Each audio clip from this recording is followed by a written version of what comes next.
System हम लोग system भी क्रिएट किए हैं, वो भी सिस्टम्स का छोटा सा ओवरव्यू देंगे, लेकिन आप लोग को गाइड करेंगे कि अगर आप अपना सिस्टम क्रिएट करना चाहते हैं तो कैसे कर सकते हैं, ठीक है।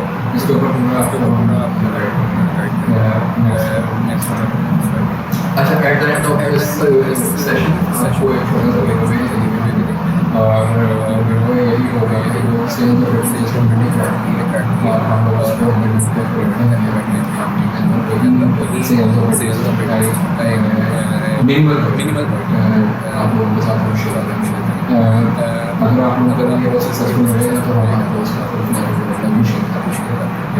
राइट नाउ आप लोग को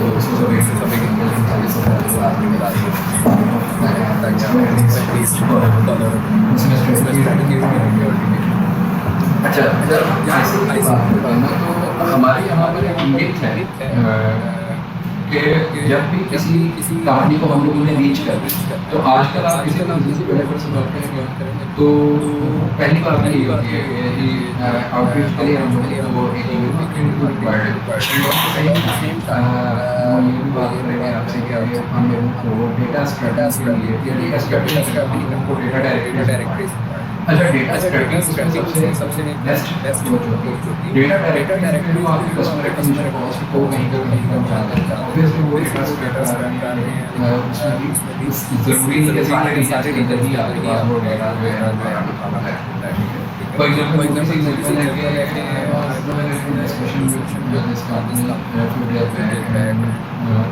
लोगों को बहुत ज़्यादा, और काफ़ी टाइम से बात कर रहे हैं अपने कस्टमर्स के साथ। टिकट साइज हमारा जो है एक ग्लोबल है, लेकिन वहीं ये भी बड़ी हम लोग कस्टमर एक्वायर कर रहे हैं कोर्स बेस पे जाना, ताकि हमारी एक्विजिशन कॉस्ट है टाइम के साथ रिलेट करके कभी भी बढ़े। तो हमेशा गेम यही होती है कि आपका जो सिस्टम वो ऐसा होना चाहिए जिसके अंदर आपकी जो कस्टमर एक्विजिशन कॉस्ट है वो रिड्यूस हो। फॉर एग्जाम्पल, अगर मैं बिजनेस की बात करूँ तो बिजनेस को कैसे आप थोड़ी सी business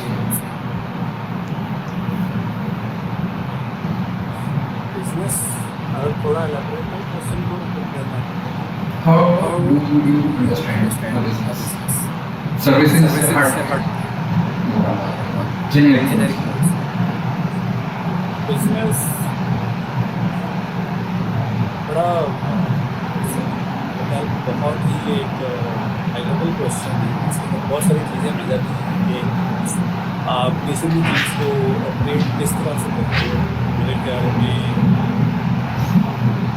again it depends from scenario to scenario. For someone it may be a business to build a system. For someone it may be build a product. For someone it may be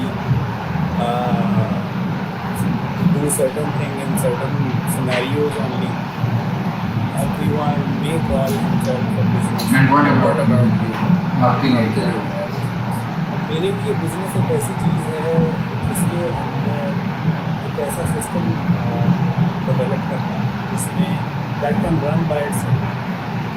I want actually have to prepare personally, मुझे आकर उसके अंदर ये ना करना पड़े कि मैं किसी चीज़ को अपडेट करूँ, सिस्टम खुद अपने आप को अपडेट करे, खुद चलाए, उसकी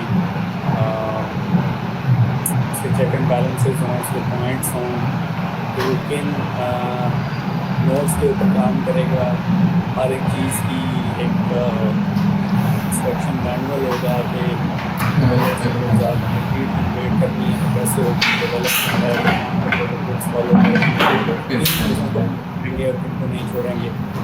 ये सिस्टम ऐसा होगा कि जिसके अंदर अगर मैं कल को बिजनेस को साइन ऑफ भी कर देता हूँ तो फिर भी बिजनेस होता रहेगा।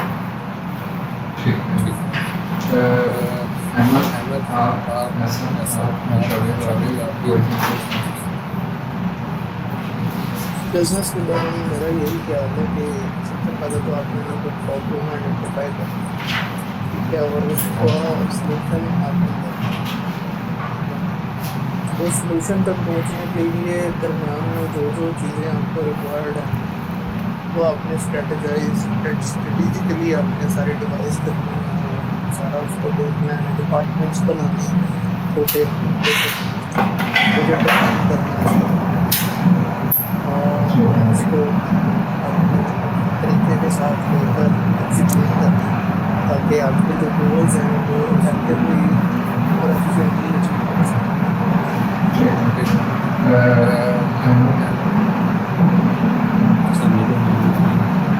for me, I think since again this week we took the very first place meeting with take revenue stream to whatever businesses and then what sort of like values we can add to one line of business revenue plus the values we can add.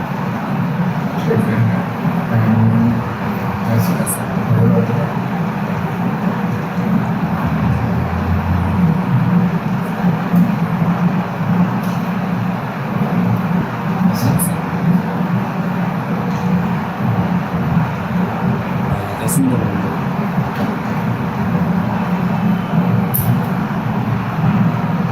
Can you hear me now? Or for me, like,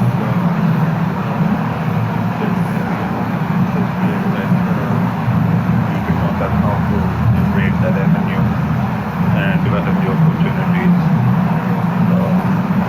These are the two key points for me.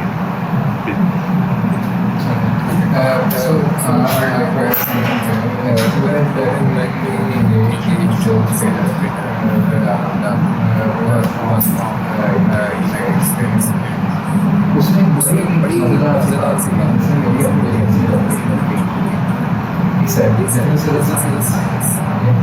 So what you make a process, create a application, and then एक problem identify करके by process हमें problem को solve और इस operational जो हम लोगों ने इंफ्रास्ट्रक्चर बनाया सस्टेनेबल बनाने की कोशिश कर रहे हैं वो चलता है ऑब्वियसली आप एक बड़े बिजनेसमैन बड़े आपकी गवर्नमेंट आपकी बिजनेस फर्स्ट नंबर हो रही है जब सीईओ ने पोजीशन में जब तक आप कंपनी के सीईओ रहते हैं तब तक आपकी मेंबर नहीं रहते हैं at one stage and over engineering फिर आपके पार्टनर की तरह स्ट्रक्चराइज होगी और न्यू सीईओ क्योंकि आपके बिहार में कोई सिस्टम नहीं लेकिन सिस्टम के अंदर गवर्नमेंट रहती ही है और वो सीईओ की गवर्नमेंट होती है उसके सीईओ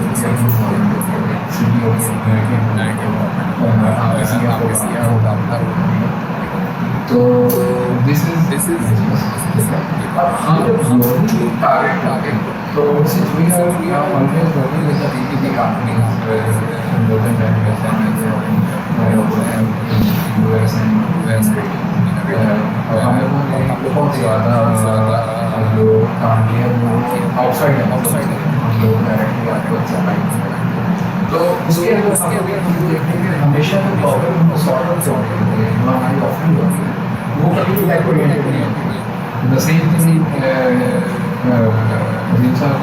वो सर्विस कह रहे हैं जो आपसे कि हमको कि यहाँ पर की टारगेट ऑडियंस वो उनको सोल्यूशन में कॉस्ट इफेक्टिव सोल्यूशन में दूसरा होता है जो सस्टेन उनको इस चीज़ में कभी भी इंटरेस्ट होता है कि आपका सिस्टम क्या है आप क्या लेके आपको वो इसमें इंटरेस्टिंग नहीं होता और दूसरी चीज़ ये है कि इसमें मैटर क्या करता है मैटर ये करता है कि आपके जो आईसी की है उसमें सबसे पहली चीज़ होती है कि आप टारगेट के लिए करते हैं क्योंकि अगर सर्विसेज बेस्ड कंपनी तो आपके टारगेट ऑडियंस के हिसाब से आपको अपनी सर्विसेज को थोड़ा सा चेंज करना चाहिए आपकी सेल्स पिच तो बहुत बाद में पहले आपकी ऑफरिंग वो ऑफरिंग्स थोड़ी सी चेंज होती है दूसरी चीज़ कंपनी साइज आप क्या टारगेट रेवेन्यू साइज क्या टारगेट अगर अच्छा रेवेन्यू साइज है जिस कंपनी को आपने टारगेट करना तो डेफिनेटली आपका सोल्यूशन को देंगे अगर वो बिजनेस प्रोडक्ट कर रहे हैं तो आपको अफोर्ड नहीं करेंगे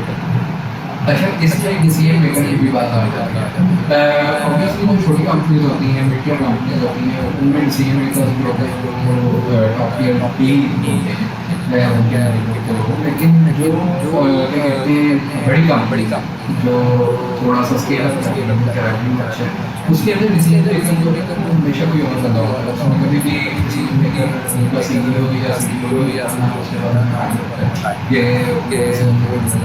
उनके बहुत बड़े सिस्टम में से एक छोटा सा बैंक को आपको आउटसोर्स करना है, और उस छोटे से बैंक के लिए इतना माइंड नहीं होता है कि उनकी सीनियरिटी के पास के वो आपके साथ आपके पेशेंट को हैंडल करें। तो ये तो बहुत मैटर कि आप आईसीपी क्या करते हैं। अच्छा, आईसीपी के लिए दूसरा जो मेन सेगमेंट है ना, वो आपकी अपनी प्रोफाइल की फॉर एग्जाम्पल अब आपकी अगर किट इनकम्प्लीट है, आपकी किट क्या है कि नंबर 1 आपकी वेबसाइट अगर कंप्लीट है तो ये बहुत बड़ा आपके लिए कुछ होता है, क्योंकि जिसने भी जाना है उसने आपकी वेबसाइट को सबसे पहले देखना है। B2B में हर कोई ChatGPT के ऊपर जाकर क्वेश्चन नहीं करता कि और best service provider in this place, उसके अंदर वो आपको स्टडी कर रहे हैं, ठीक है। नंबर 2 आपके सोशल हैंडल्स से मुराद हम ये नहीं देते कि आप उसके अंदर जो हमारे यहाँ पाकिस्तानी कंपनीज करती हैं कि छोटी छोटी एक्टिविटीज शुरू कर देती हैं, लाइक मैंगो पार्टी शुरू कर दी, जबरदस्ती पार्टी शुरू कर दी और उनकी तस्वीरें ये नहीं है। आप इसके रिलेटेड ले सकते हैं कंपनीज के साथ, उसके अंदर भी वो वर्कशॉप की बात करेंगे, उसके अंदर वो अपनी पेजेस के ऊपर कुछ इंसाइट्स दे रहे होंगे डिफरेंट चीज़ों से रिलेटेड, इंडस्ट्रियल डिफरेंस को डिस्कस कर रहे होंगे, ये चीज़ बड़ी मैटर कर रही है। उससे ये एक इम्पैक्ट क्रिएट हो रहा होता है कि आप लोग इंडस्ट्री के साथ किस लेवल पे कनेक्ट करें, ठीक है। और ये चीज़ जो है ये बड़ी मैटर भी करती है, और साथ ही साथ से आपकी एसईओ भी हो रही है, सोशल हैंडल्स के थ्रू भी एसईओ होती है। अच्छा, तीसरी जो इम्पोर्टेंट चीज़ है और बहुत ज़्यादा ज़रूरी भी है, लेकिन हमारे यहाँ पे उसको कंफ्यूज कर देते हैं विद प्रेजेंटेशन, वो है आपका कॉर्पोरेट प्रोफाइल। अब कॉर्पोरेट प्रोफाइल जो कि आपकी कंपनी के विजन मिशन को भी सिर्फ डिस्कस नहीं कर रही है, आपके सर्विसेज लाइन को डिस्कस करती है, आपकी ईयर ऑन ईयर ग्रोथ उसके अंदर आप मेंशन करते हैं, आपने कहाँ स्केल किया, कहाँ पिछले साल से इस साल आपको क्या पकाया, ये सारी चीज़ें आपकी कॉर्पोरेट प्रोफाइल में डिस्कस हुई होती है। जब आप अपनी कॉर्पोरेट प्रोफाइल कस्टमर को शेयर करते हैं, उसके अंदर आपकी कुछ चीज़ें अगर आपने मेंशन की है, जिसमें कस्टमर रिटेंशन रेट आपने मेंशन किया हो विद केस स्टडीज, नंबर 2 आपने उसके अंदर अपनी ईयर ऑन ईयर ग्रोथ का एक क्लियर उसमें नॉलेज शेयर किया हुआ है। तो इस चीज़ का बड़ा एक पॉजिटिव रोल होता है आपकी कंपनी की जो फेस वैल्यू है आपकी के साथ उसके अंदर, क्योंकि पहली चीज़ जो आपकी अपनी अगर किट हुई है, इसको हम इंटरनल किट कहते हैं, कॉर्पोरेट किट कहते हैं। अगर आपकी ये किट हुई है तो फिर तो ठीक है, आप लोगों की कोई पिच सुनेगा। अदरवाइज मोस्टली अगर सीएम में होते हैं कि आज का जो corporate profile and your website, ठीक है, और उसके बाद वो अगर आपकी जो कॉर्पोरेट प्रोफाइल और वेबसाइट है वो अगर कोई एक इम्पैक्ट नहीं क्रिएट कर रही तो फिर वो आप में इंटरेस्ट में नहीं लगेगा। अच्छा, अब यहाँ पर एक बड़ी इंपॉर्टेंट चीज़ है कि हमारे यहाँ पाकिस्तान में क्या मिस्टेक की जाती है, वेबसाइट को टू द पॉइंट रखा जाता है, उसको अपडेट किया जाता है। वेबसाइट कंप्लीटनेस बहुत जरूरी है, इसके अंदर आपकी ऑर्गेनाइजेशनल हायरार्की क्लियरली बेशक आपकी हायरार्की का लोग आप लोगों का जिक्र नहीं करते कि मेरी हायरार्की के अंदर आप यहाँ बैठे हैं या खालिद साहब बैठे हैं या एडीसी भी बैठे, आप ये जिक्र करते हैं कि हमारी हायरार्की एक्चुअली है क्या, ठीक है। और ये चीज़ आप अगर यूट्यूब सर्विस में वेबसाइट पे हैं तो हमने वहाँ पे ये चीज़ ओवरकम की है, आपकी उधर से इम्पैक्ट यानी एक नॉलेज मिल जाएगा। अच्छा, ये चीज़ बहुत मैटर करती है कि जिसने भी जाना है इसमें आपकी हायरार्की को ज़रूर स्टडी करना है, ठीक है, वो ये ज़रूर देखेगा कि प्रोफेशनल है। दूसरी चीज़ कॉर्पोरेट प्रोफाइल के अंदर आपके नंबर्स की इंफॉर्मेशन होनी चाहिए, that's why corporate profile is somewhat confidential, आप इसको पब्लिकली ऐसे ही नहीं करते कभी भी। इसको जब आपकी सेल्स पिच मैच्योर हो जाती है तो तब आप शेयर करेंगे, सेल्स पिच मैच्योर होने से मान लिया कि आपकी निशान निकल आएगा, उसके बाद लाइन का रेट हो गई है, तो अब आपने जब वहाँ पे आप कॉर्पोरेट प्रोफाइल शेयर करेंगे, ठीक है, उससे क्या होगा, आपको सामने वाली कंपनी जिसको आप रीच कर रहे होते हैं उसके सामने एक इमेज क्रिएट करने में बहुत हेल्प मिल जाती है कि यार ये जो कंपनी से रीच है उनका टीम साइज क्या है, या उनकी ग्रोथ रेशियो क्या है, या उनकी सब्सिडीज क्या है, ठीक है, किस सर्विसेज लाइन पर चलता है। रेफरेंस के लिए हम अपनी कॉर्पोरेट प्रोफाइल का भी आपके साथ लिंक शेयर करेंगे और अपनी वेबसाइट के भी लिंक्स आपके साथ भी शेयर करेंगे ताकि आप लोग उसको एज रेफरेंस अंडरस्टैंडिंग क्रिएट कर सकें कि क्या ये चीज़ है। अच्छा, एक बहुत इंपॉर्टेंट आपकी वेबसाइट अप टू डेट होना ज़रूरी है, क्योंकि आपकी वेबसाइट के अंदर समटाइम ऐसा भी होता है हम लोग कस्टमर्स को रीच करते हैं, जो कि बहुत सारे कस्टमर्स हमसे NDA साइन करते हैं, SDA साइन करते हैं, पब्लिक कर सकते हैं, लेकिन हम इसके केस स्टडी ज़रूर लिखते हैं, ठीक है।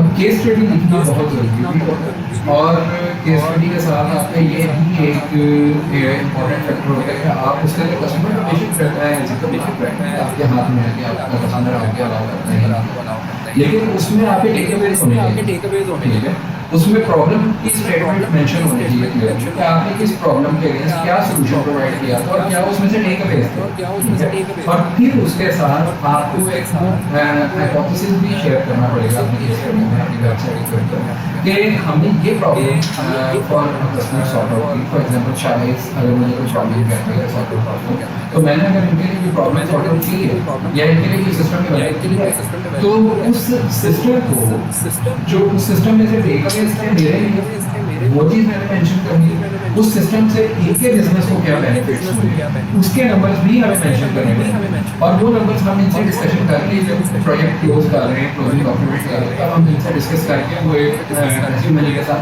डॉक्यूमेंट कर रहे हैं, ठीक है। और ये ज़रूरी होती है क्यों? क्योंकि जब आपका सेम स्पेस में कोई कस्टमर नया आता है तो वो अगर आपसे पूछते हैं कि आपने बंदे को सॉर्ट आउट किया तो क्या आपके पास उससे रिलेटेड कोई डॉक्यूमेंट है, प्रोजेक्ट क्लोजिंग डॉक्यूमेंट आपके पास जो आप कस्टमर के लिए अटैच कर सकते हैं, नंबर 2 आप उसमें कस्टमर टेस्टिमनी अटैच कर सकते हैं। तो ये दो चीज़ें बहुत इंपॉर्टेंट होती हैं जिसको कस्टमर से कोई कॉन्टैक्ट करना चाहे तो कर सकते हैं। यहाँ तक कि जैसे मैंने उसमें कोई क्वेश्चन है तो आप ले सकते हैं, तो आप अच्छा, यहाँ में मेरा क्वेश्चन ये है कि हम कॉर्पोरेट प्रोफाइल की बात करते हैं और ये इसके ऊपर करनी है जहाँ आपने कहाँ पे स्टे किया है।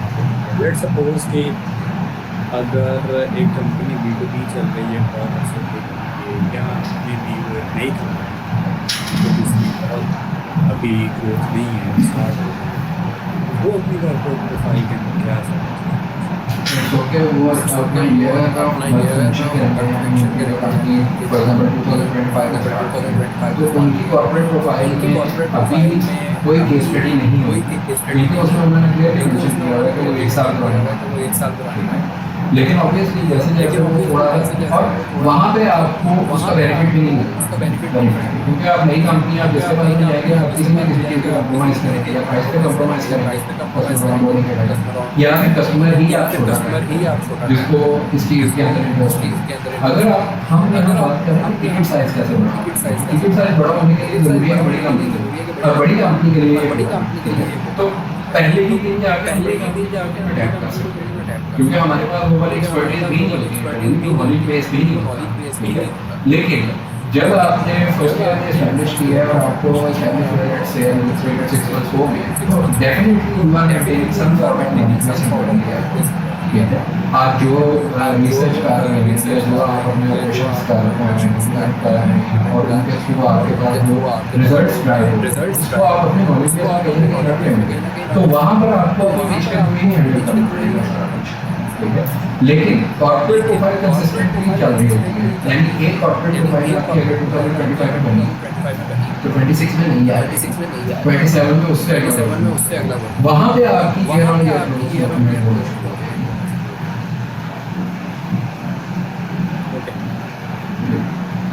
कोई और क्वेश्चन?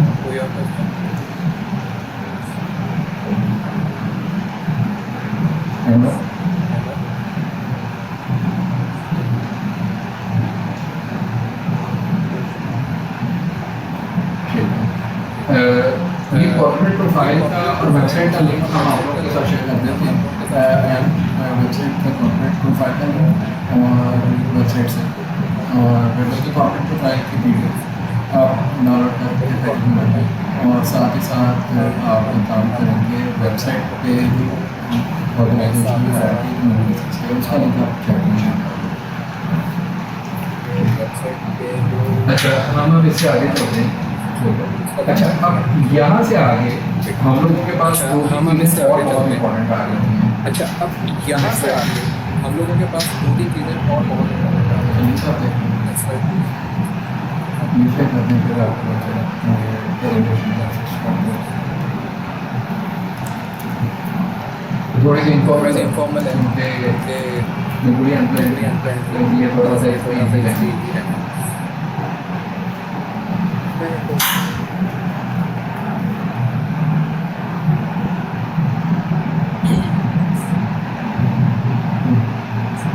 तो कॉर्पोरेट प्रोफाइल करनी है। अगली स्लाइड आ रही है वो ईमेल मार्केटिंग की, मेरा ख्याल है। हाँ वो मैं डिस्कस कर लेता हूँ, ओवरव्यू दे देता हूँ, उसके बाद तुम्हारे क्या प्रॉब्लम है। अच्छा ठीक है। एक तो सबसे पहले आवर द टीम की चली जाएगी। हाँ इसमें ऑर्गेनाइजेशन रहती है ऑर्गेनाइजेशन ये शेयर करूँगा। और क्या करना? कॉर्पोरेट प्रोफाइल जो है वो PDF बाद में शेयर करता है इंग्लिश में। अच्छा ये आपके अच्छा, ये साथ आपके लिंक साथ शेयर की है लिंक शेयर इंस्टीट्यूशंस की वेबसाइट। इसको आपको ना इसके अंदर आपको आप हमारी ऑर्गेनाइजेशन है आपकी क्लियरली नजर आएगी। अच्छा ये ऑर्गेनाइजेशन तो बेसिकली देखें लेवल्स पे शुरू में एक नई SME के पास या नई कंपनी के पास कभी भी मैन पावर नहीं होती, ठीक है। लेकिन फिर भी अगर आप ये स्ट्रक्चर इम्प्लीमेंट करना शुरू कर देते हैं शुरू से, तो ये चीज़ भी एक आपका पॉजिटिव इम्पैक्ट क्रिएट कर रही होती है हमेशा, ठीक है। उसकी रीज़न है कि जब आप क्या कहते हैं ये एक इम्प्लीमेंटेशन कर रहे हैं और भी दिखा रहे हैं पब्लिकली हमारे लेवल्स होते हैं, तो उस चीज़ को सामने वाले काफ़ी किस तरह गौर कर रही होती है जब वो आपके ठीक है या इसमें भी इंटरेस्टेड नहीं होंगे वो डायरेक्टली जाकर बात करें, लेकिन उनके सामने क्लियर नॉलेज आना शुरू होगा, क्लियर इम्प्रेशन कि यार ये इनके हरारकी है और ये इस हरारकी को फॉलो करेगा हमारे साथ ये चीज़ बहुत अच्छा। अब यहाँ से आगे थोड़ी सी डिस्कशन कर लेते हैं। यहाँ से यहाँ पे हमारी ब्रांड कंप्लीट हो जाएगी। ब्रांड किट के बाद नेक्स्ट आ जाता है हमारे पास ब्रांडिंग के अंदर ही इसको मैं एक और इसमें क्या आपकी ब्रांड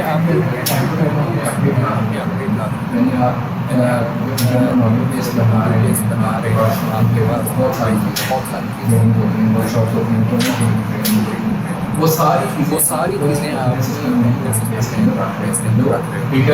इंटरनली और वो ज़रूरी भी होता है। उसकी रीज़न है कि अगर आप तो आपके पास इंडिविजुअल की प्रोडक्टिविटी कोई APIs नहीं है एंड डिपेंडिंग ऑन नेचर में वो अगर आपका APIs का वो सेट बना के मेंटेन कर रहा है तो यू हैव नो कि आपको जब कोई इन्फ्लेशन हिट कर रही है तो आपको किसको राइट साइज करना है किसको नहीं करना, ठीक है। तो ये एक अलग डिबेट में थोड़ी सी ऑफ टॉपिक चलती है, लेकिन ये भी बहुत ज़रूरी है, ठीक है, कि आप शुरू से ही एक सिस्टम के ऊपर काम करना स्टार्ट करते हैं ताकि आपके HR की पॉलिसी से लेकर आपकी जो तीन पॉलिसी थी वो सारी क्लियर आपकी हरारकी। अच्छा अब यहाँ से आगे अपडेट्स की बात आ जाएगी। अपडेट्स आपकी बहुत जाहिर सी बात है आपने अपना इस साल फॉर एग्जाम्पल कोई नई कंपनी है, अगर नई कंपनी है तो नेक्स्ट से जो कंपनी 2025 तक स्टैब्लिश हुई है, तो अगर वो दिसंबर तक स्टैब्लिश हुआ तो उन्होंने इस साल मंथ अपनी ग्रोथ को डॉक्यूमेंट किया कि उन्होंने हर महीने में कितना ग्रोथ की है और क्या ग्रोथ की जो स्ट्रेटजीज के थ्रू ही वो जो स्ट्रेटजी उन्होंने सोची हुई है।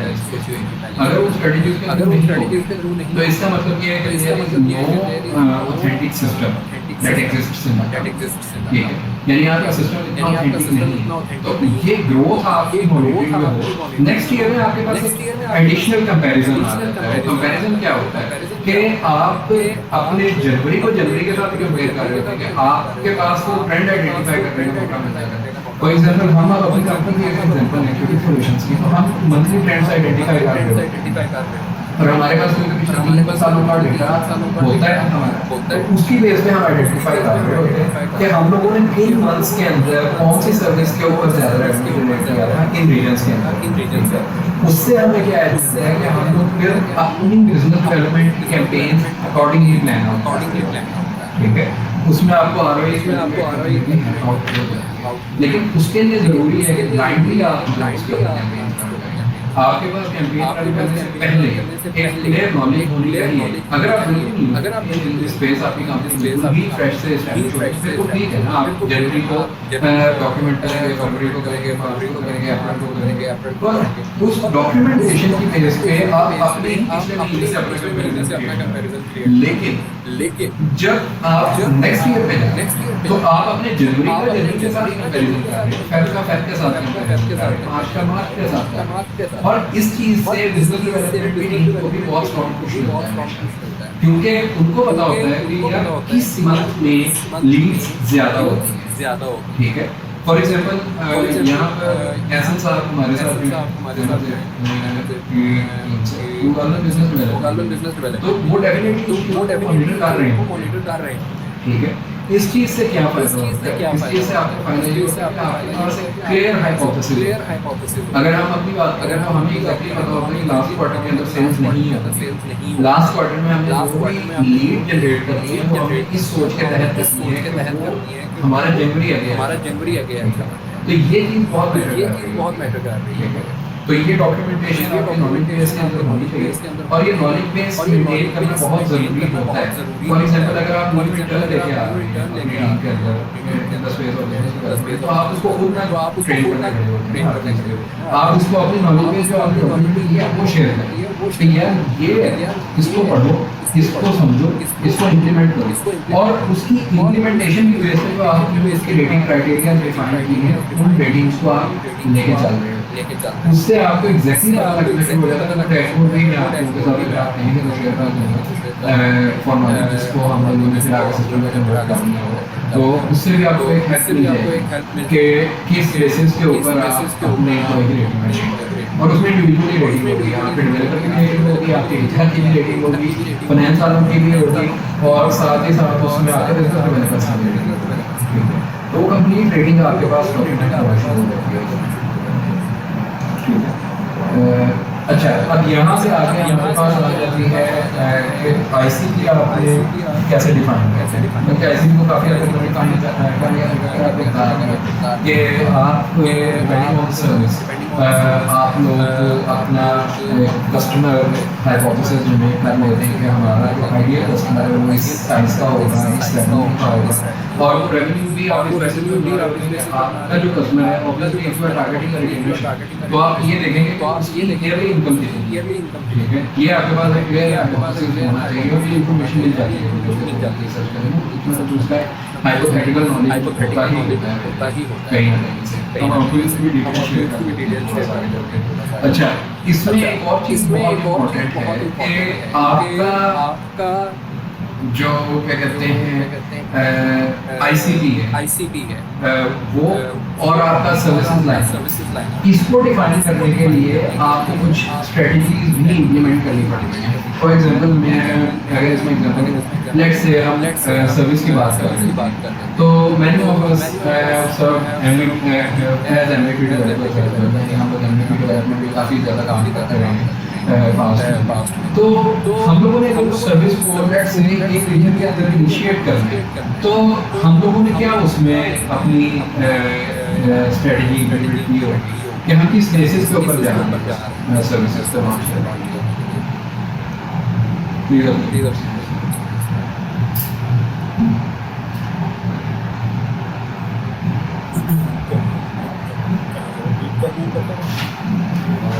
मैं ये बता रहा हूँ कि अगर आपने लेट से कैलिफोर्निया के अंदर एमपी डेवलपमेंट की सर्विसेज ऑफर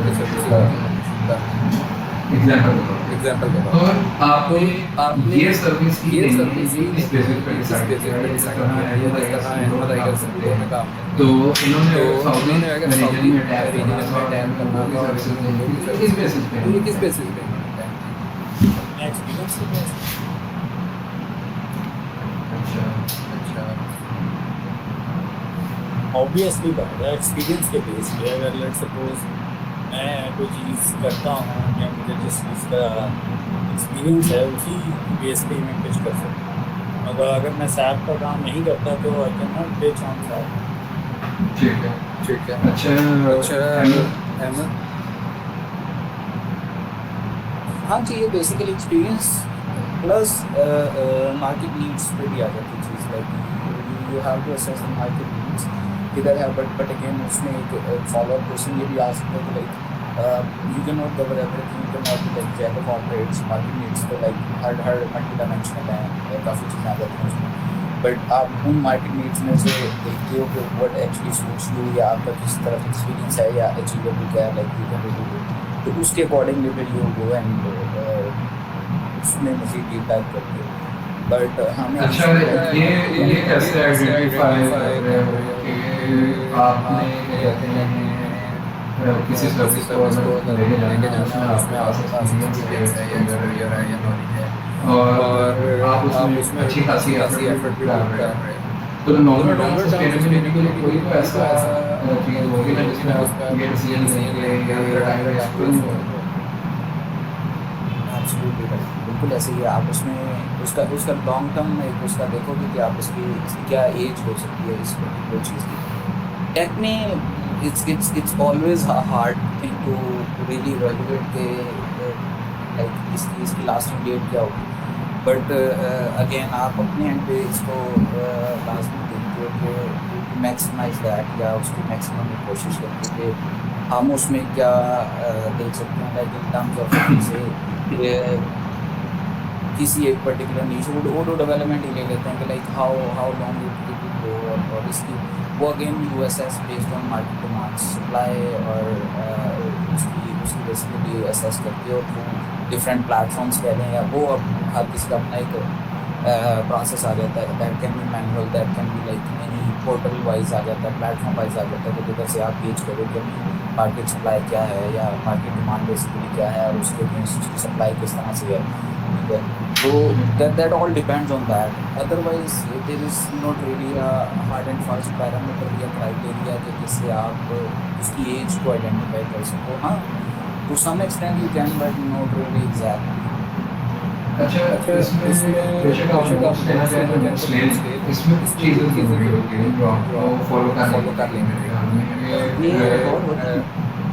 मीटिंग रिकॉर्ड हो रही है या मीटिंग शेयर करते हैं रिकॉर्ड हो रही है, लेकिन फॉर सेफ ही आपको अच्छा मैं अच्छा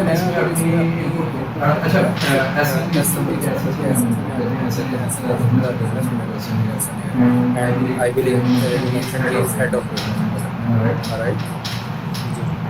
Yeah. ठीक है तो ऐसा भी अपना देख लीजिए। अच्छा अस्सलाम एवरीवन। अच्छा इसके अंदर जो मैं पर्सनली जो अपना एक्सपीरियंस शेयर करूँ like for instance first we have to understand कि हम कौन सी सर्विसेज को टारगेट कर रहे हैं और कौन सी मार्केट को हम टारगेट कर रहे हैं।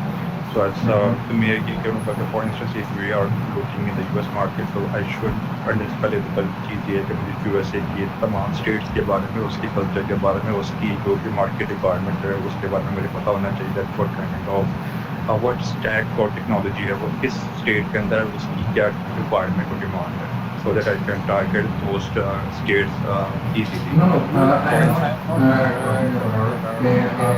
क्या उसको लेके जा रहे हैं but my question is how you are gonna validate that आप really effort करें ज़रूरी है क्योंकि इन लोगों all CEOs जो है वो रन करते हैं तो उसमें ये खत्म हो जाती है कि किसी एक सर्विस पे तो how you can validate solution जो हम offer करते हैं, how we are going to generate our profit. Definitely, we need to have some validation. Exactly, we should Yeah.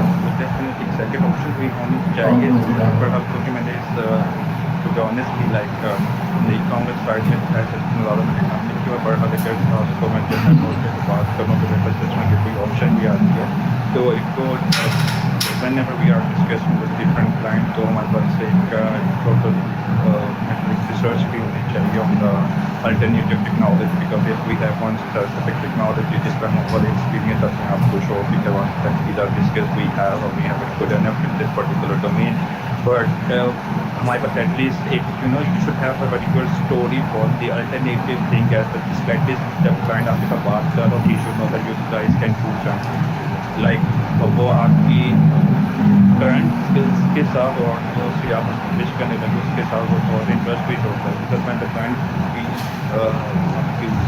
Digitally for interest show करवा देता then you can take anything main चीज़ is that you have to develop interest client communication अगर चाहते मैं आपको समझा पाया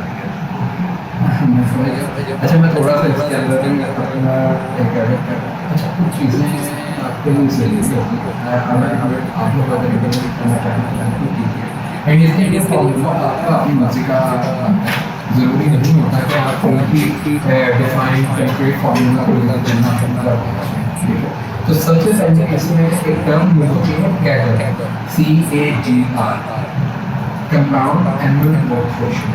Okay?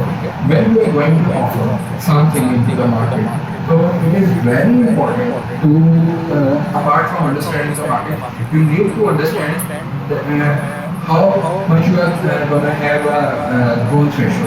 Okay?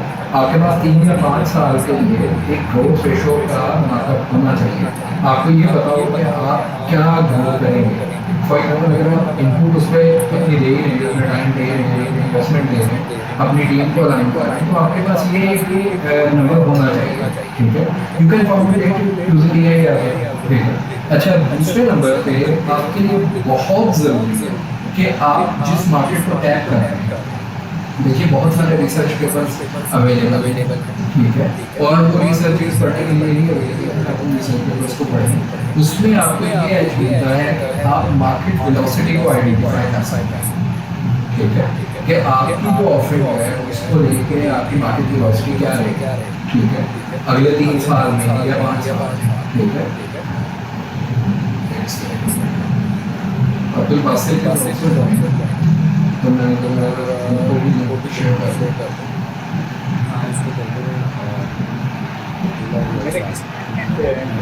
Share कर दो तो जिसने आना होगा वो भी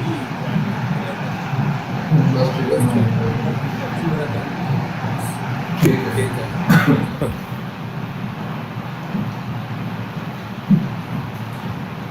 इसको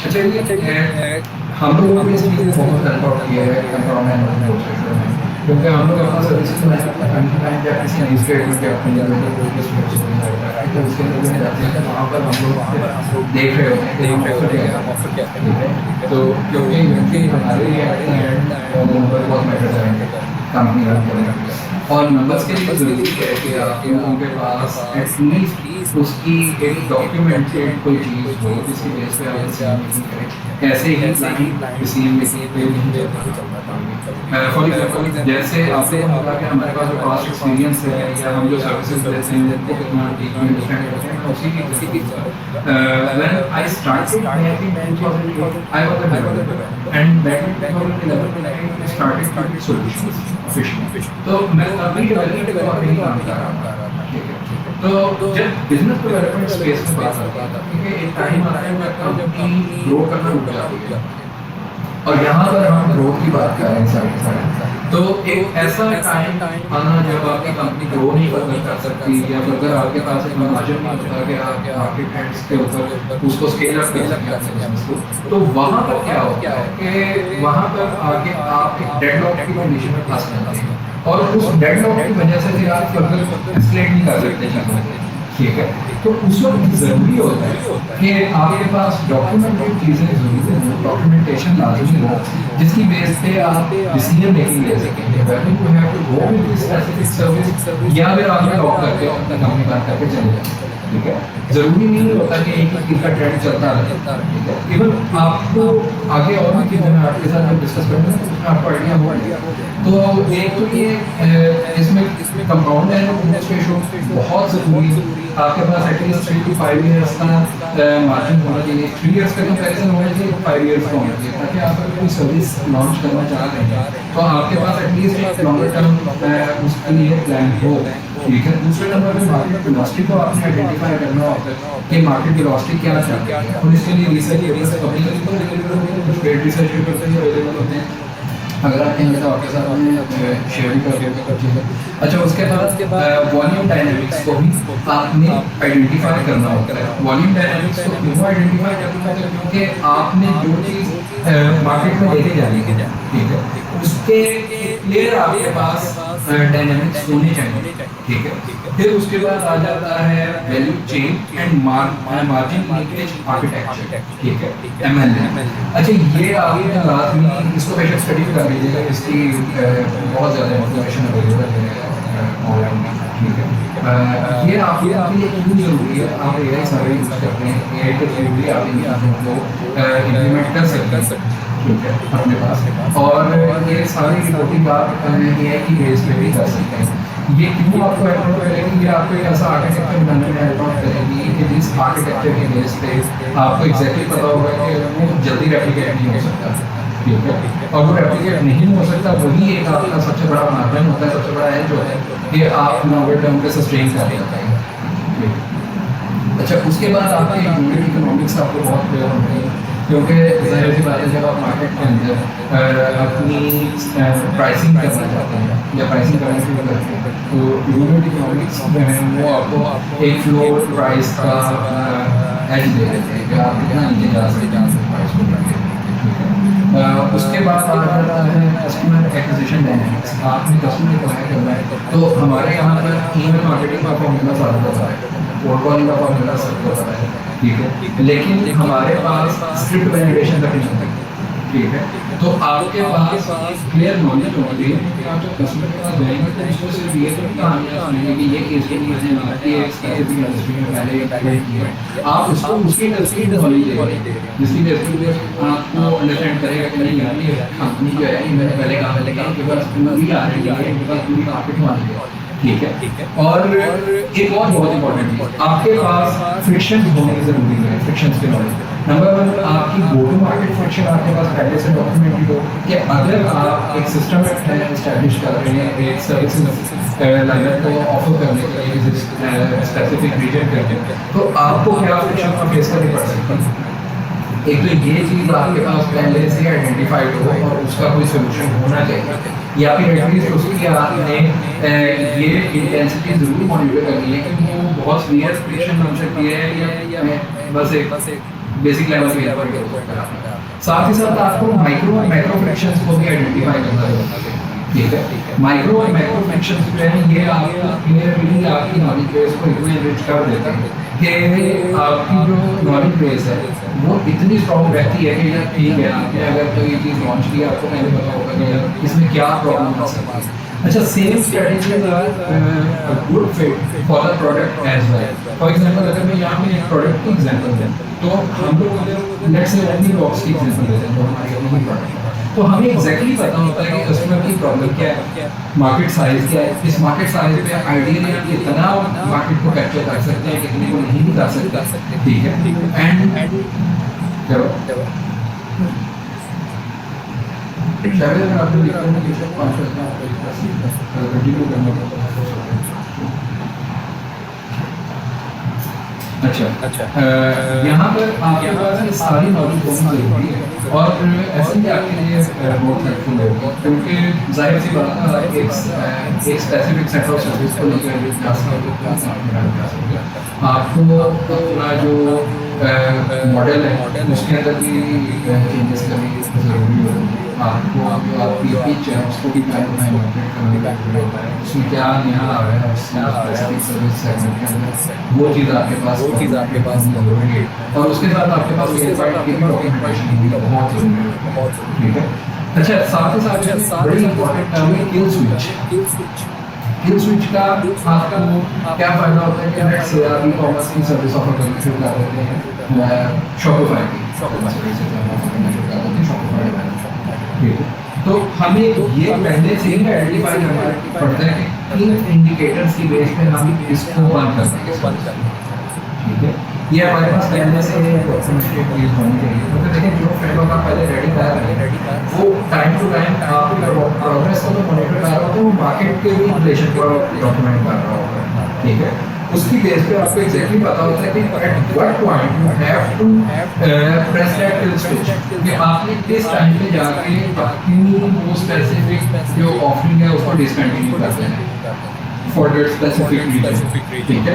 तो ये आपके पास एक आइडेंटिफिकेशन होनी जरूरी है, ठीक है। यहाँ तक कोई क्वेश्चन है प्लीज पूछिए।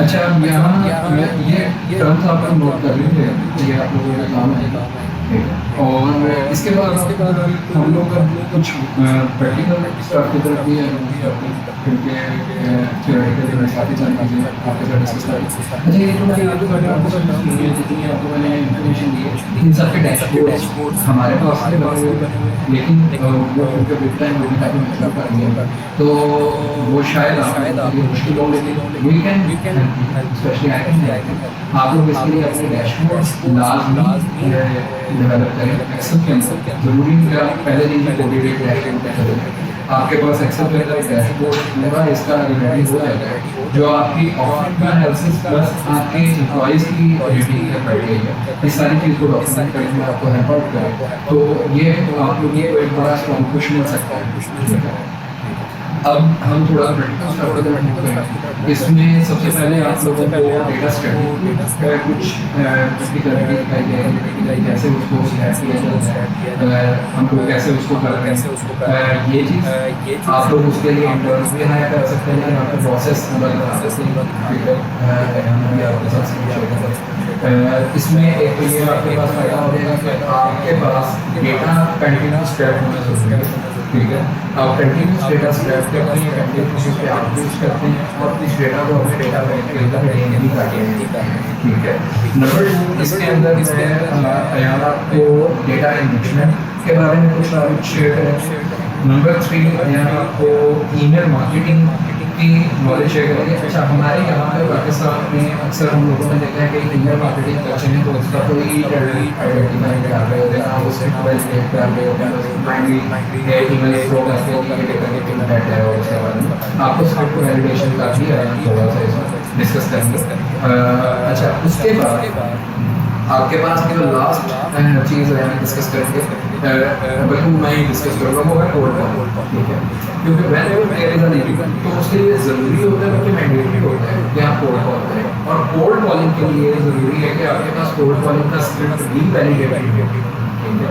तो वो आपकी लीड का एक पूरा प्रोसेस कंप्लीट होता है, उसमें जाके कंप्लीट हो जाता है, और उसके बाद फिर आगे आपका फिर आ जाता है क्लोजर का काम, B2B के अंदर क्लोजर जो है वो आपको शो करता है, तो दिस इज एन ओवरव्यू, ठीक है। And now I move forward to IAM, and we will share the screen and we'll start sharing the practical stuff. At the end अगर आप बिजनेस है जिसके ऊपर मेरा क्वेश्चन या मेरा आर्गुमेंट ये है कि I think that is kind of may be उसके ऊपर आपको बड़ा डेडिकेटेड टाइम पे लगाना पड़ता है। फॉर एग्जांपल मैं एग्जांपल कोट कर देता हूँ कि जी अब जैसे अहमद है, अगर ये उर्दू में काम कर रहा है, अगर मैंने उर्दू की सर्विसेज प्रोवाइड करके कुछ करना शुरू कर दी और मेरे पास अभी B2C की बात ही नहीं कर रहे हैं, हम ये भी नहीं कर रहे कि आप बहुत से प्लेटफॉर्म से प्रोडक्ट आता छोटे से, हम कहते हैं जी मैंने वेबसाइट पे उर्दू डाल दिया, अब पहली चीज़ है कि मुझे उर्दू के कुछ प्रोडक्ट्स चाहिए होंगे, क्योंकि इनिशियली मेरे पास नहीं होंगे तो I will try to cover up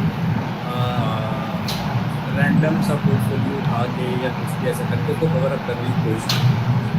अब second step is very important कि अच्छा आपके पास ऑलरेडी लीड आ गई, अब आपके पास either you should have someone into the team जो ऑलरेडी को समझता है और डिफेंड कर सकता है, और you should have enough knowledge कि आप उसको आगे पिच कर सकते हैं। है ना? यहाँ पे मैं थोड़ा सा आंसर अगर करूँगा तो नंबर वन इट डिपेंड्स कि आप जो मैंने अभी बात की लंबी ये कि आप सभी टॉपिक पे फॉलो करते हैं किस बेसिस पे सबसे पहले तो ये बात है सही है। ऐसे उसके हमारे पास सेक्शन पॉइंट भी होने चाहिए, पेन पॉइंट भी होने चाहिए। अगर उसका अच्छी टिकट का या ही उस पे रहा है सर्टिफाइड वीडियो कंपनी हो पूरा फिर तो उस चीज़ को टारगेट करना चाहिए। हम लोग टारगेट मेरे ख्याल में देखो it's about to start something. देखो बात यहाँ से शुरू हुई है, एक चीज़ है मेरा एक्सपीरियंस, ठीक है, इसके अंदर बात कर रहा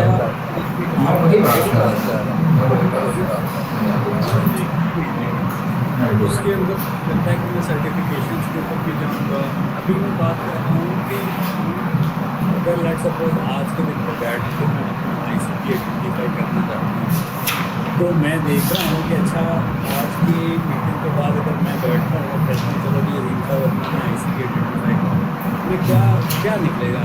मोस्ट हाईएस्ट प्रोबेबिलिटी ICT क्या निकलेगा? अच्छा आप ICT से पिछला पॉइंट मैं ये बात कि आपने सबसे पहले देखिए मैंने आपको 3-4 चीज़ नंबर वन मैंने आपको कहा है कि सबसे पहले वैलिडेशन, ठीक है, जो सर्विस उसमें नहीं है, ठीक है। पहला पॉइंट सबसे पहला स्टेप ये है कि जो सर्विसेज आपने ऑफर करी है, ठीक है, वो सर्विसेज आपके पास पूरी नॉलेज हो, पर validation is the most important thing. इसके लिए मैंने सारी टर्म्स की डेफिनेशन बताई है, मार्केट वेलोसिटी देखनी है, कैगल देखना है। अगर 5 साल के लिए आप आइडेंटिफाई कर रहे हैं कि आप तो 38% तक आपका कंपाउंड ग्रोथ है नेक्स्ट 5 ईयर आपकी सर्विस, देन वो आप उसमें जंप करें। बेशक आप पहले से उसकी नॉलेज रखते हैं, बेशक आप नहीं रखते नॉलेज, ठीक है, लेकिन अगर उसकी वैलिडेशन ही नहीं है, उसका ग्रोथ रेशियो रहते 12% पे बस अगले 5 साल और 3 साल की ब्रैकेट के अंदर भी उसका वो कोई 12-15% के दरमियान या 18% के तो वेस्ट ऑफ टाइम होता है आपका, ठीक है, कि उस पर आप टाइम वेस्ट कर रहे हैं और कुछ नहीं कर रहे हैं। आपके पास एटलीस्ट मिनिमम 30% तो ग्रोथ मार्जिन होना है, कंपाउंड है तो ग्रोथ आपकी 30% तो सस्टेन करें फॉर नेक्स्ट 3 ईयर या नेक्स्ट 5 ईयर, ताकि अगर आप उसके ऊपर अपनी टीम डिफाइन करेंगे, अपना कोई टाइम वेस्ट करें तो एटलीस्ट तो पैसे तो कमाए ना आते, ठीक है, धंधा तो चले। अच्छा दूसरी चीज़ ये है कि इसके अंदर फिर अगली बात आए बातें कि कंपाउंड ग्रोथ के साथ कुछ उसके सब फैक्टर्स भी होते हैं जिनको आपको टाइम टू टाइम मॉनिटर करना बहुत ज़रूरी, ठीक है।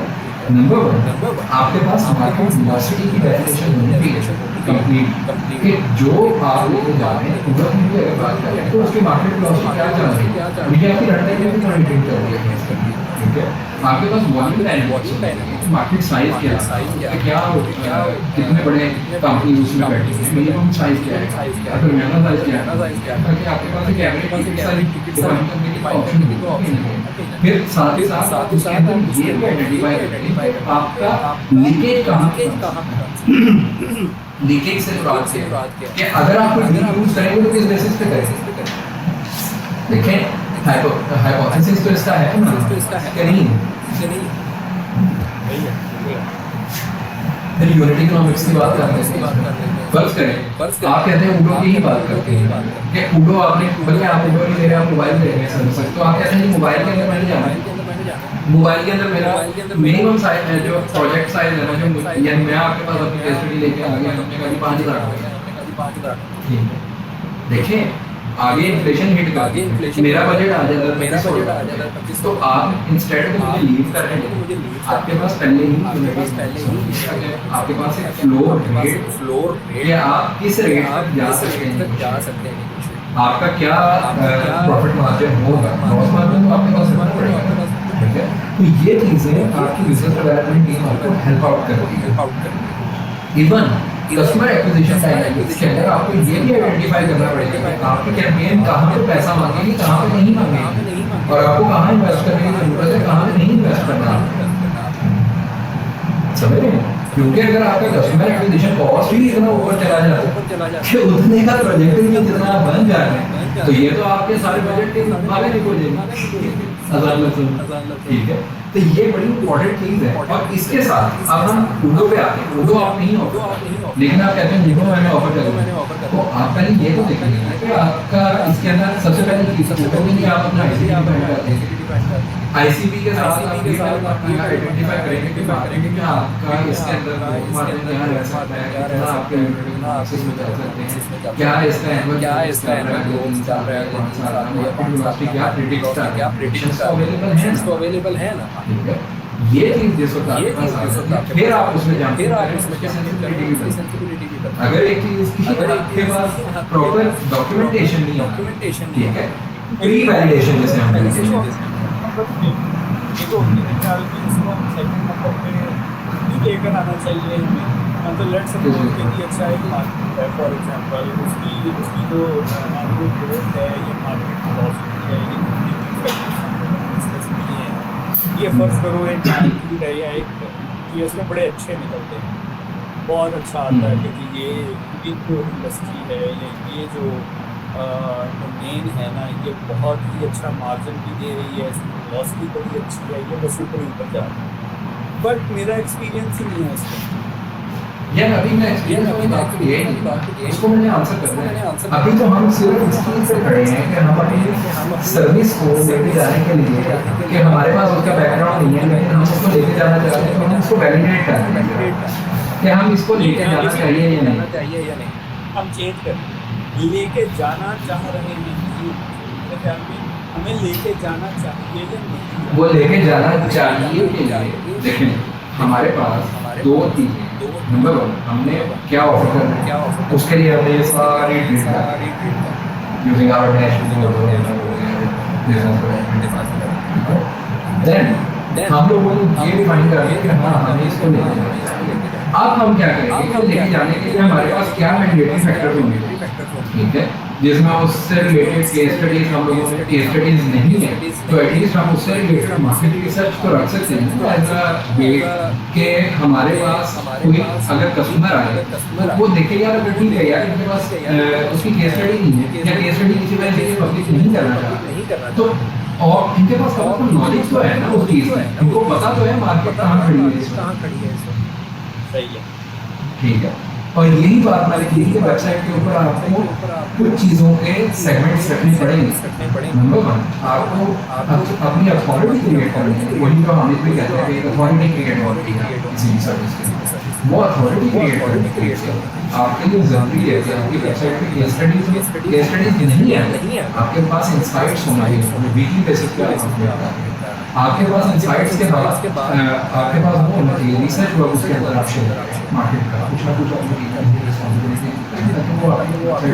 उससे रिलेटेड रिसर्च वैलिडेटेड रिसर्च, ठीक है। फिर उसके साथ इसमें आपके पास अगर उससे रिलेटेड इवेंट्स भी आ रहे हैं तो उसमें आपको पार्टिसिपेशन है तो उसकी प्रेजेंस भी होनी चाहिए ताकि आपके पास एक अपडेटेड एक इम्पैक्ट क्रिएट हो रहा है, they are the players in that specific sector.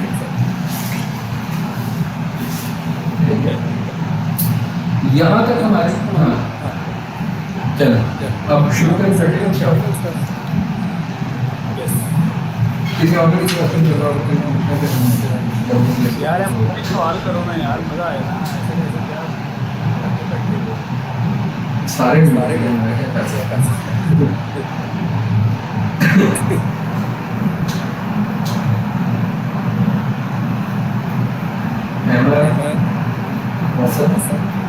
आप लोगों के क्वेश्चन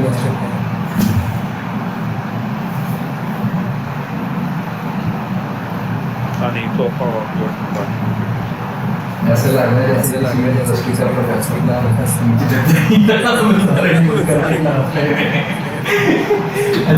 प्लीज स्टार्ट करें। अस्सलाम वालेकुम।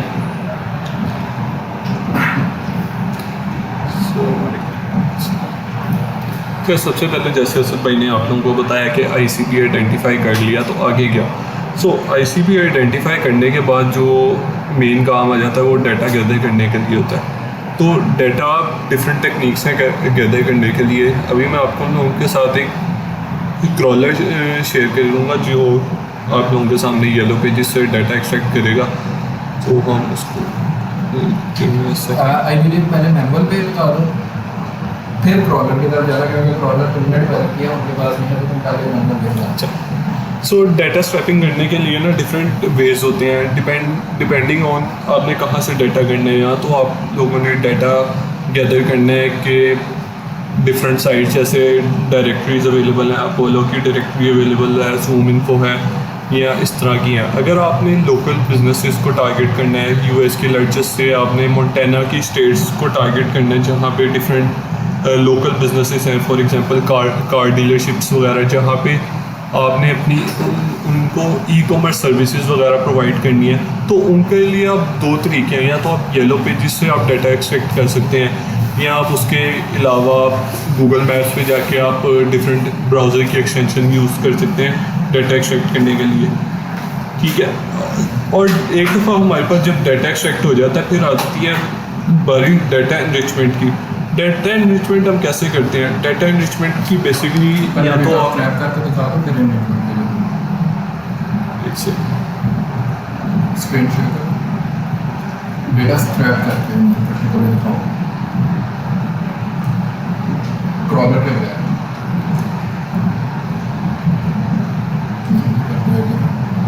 वो एपीआई वगैरह के लिए अकाउंट्स बनाने पड़ेंगे वो। अच्छा, क्रॉलर से ये बेसिकली क्रॉलर है जिस पे आजकल हम काम कर रहे हैं, to extract data from yellow pages. ये यूएस के पर ही चलता है तो इसकी वजह से मे बी नेट में ज़रा स्लाइड लैग है मेरी तरफ से। सो बस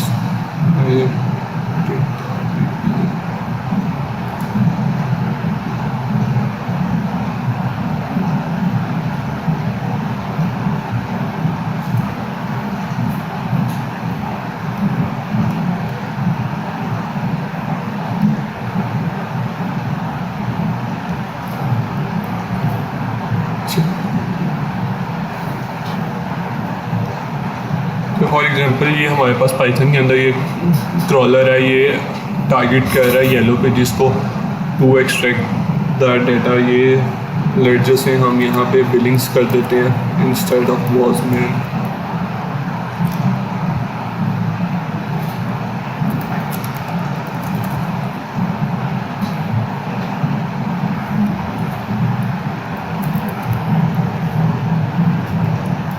अभी हम इलेक्ट्रिशियंस की टारगेट कर रहे हैं तो रन द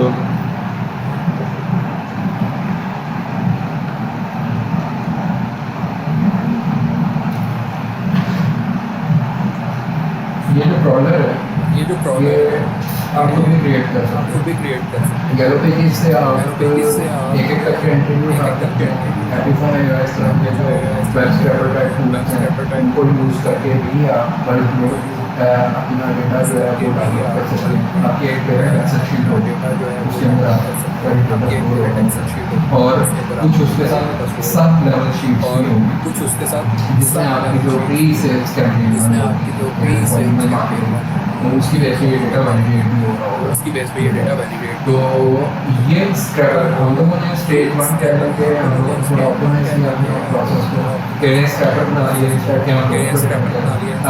आपके पास अगर स्क्रैपर नहीं है आपके पास अगर तो यू कैन यूज दैट वैसे तो स्क्रैपर बन जाता है घंटों में या दिनों में बन जाता है, तो आप वो भी बना सकते तो हो। आप लेकिन अगर इन केस लेकिन आपके अगर ये पास स्क्रैपर नहीं है तो ये पास scraper आया दीज इंटरव्यूज जो आपके आया पास these इसमें और उनकी यूट्यूब में ये येलो पेजेस है, फिर उसके अलावा कॉम्पास है, बहुत सारी डायरेक्टरीज हैं जो फ्री ऑफ कॉस्ट आपको बहुत सारी directories हैं जो free of cost आपको फ्री अकाउंट्स को यूज करके आप उसके अंदर ये काम कर सकते हैं कि वहाँ से डेटा स्क्रैप है इंफॉर्मेशन की एक बच्चे की जिम्मेदारी रहेगी 60-35 मिनट रहेगी उसके ताकि आपके पास अपनी कैंपेन जंप स्टार्ट करने के लिए डेटा कलेक्शन शुरू हो जाए। एक बच्चे की जिम्मेदारी 60-35 मिनट डेली की जाएंगी, ठीक है, तक ठीक है।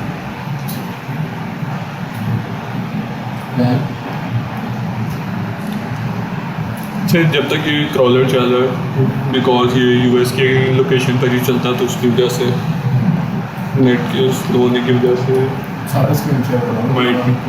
शो जी इसका कोड शो हाँ अभी वो उनको आउटपुट के लिए वो कंसंट्रेट शुरू होता है। मैं आपको दिखा देता हूँ।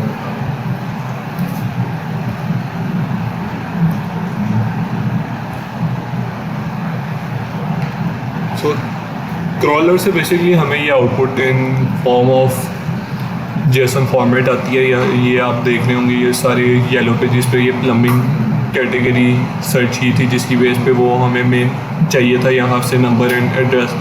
सो ये जेसन फॉर्म में डाटा आने के बाद हम इसको एक और स्क्रिप्ट है जिससे हम जेसन से एक्सेल में इसको कन्वर्ट करते हैं। एक्सेल से कन्वर्ट करने के बाद दिस इज़ द फॉर्मेट के हमें यहाँ पे इस तरह डाटा आता है। उसके अलावा जैसे असद भाई ने बात की, आप एपीफाई एक प्लेटफॉर्म है जहाँ पे आप डिफरेंट मल्टीपल टाइम आप फ्री अकाउंट्स बना के यहाँ पे कुछ क्रेडिट्स वगैरह मिलते हैं, लाइक $5 के क्रेडिट्स हो गए, तो आप उससे डाटा काफ़ी एक्सट्रैक्ट कर सकते हैं। नहीं तो आप इंटर्न्स को यूज़ कर सकते हैं to manually gather the data from different sources. It all depends कि आपने आईसीपी आपका क्या है और आपका डाटा कहाँ से अवेलेबल है। Else you can purchase sales navigator, तो आप लिंक्डइन से डाटा वगैरह गैदर कर सकते हैं। फिर बात आ जाती है डाटा एक दफ़ा अगर आपके पास एक्सट्रैक्ट होके आ जाता है, आपकी शीट्स वगैरह आ जाती हैं, so it is highly preferable कि आप एक एक्सेल डैशबोर्ड बनाएं जिस पे आप अपने नोट्स वगैरह आप ऐड करें हर डाटा के अगेंस्ट। फिर उसके बाद यानी डाटा एनरिचमेंट पे अगर हम जाएं तो लेजर से मेरे पास एक बिज़नेस की आ गया, बिज़नेस का नाम आ गया, बिज़नेस का फ़ोन आ गया, बट मेरे पास उसका अच्छा ये जो अच्छा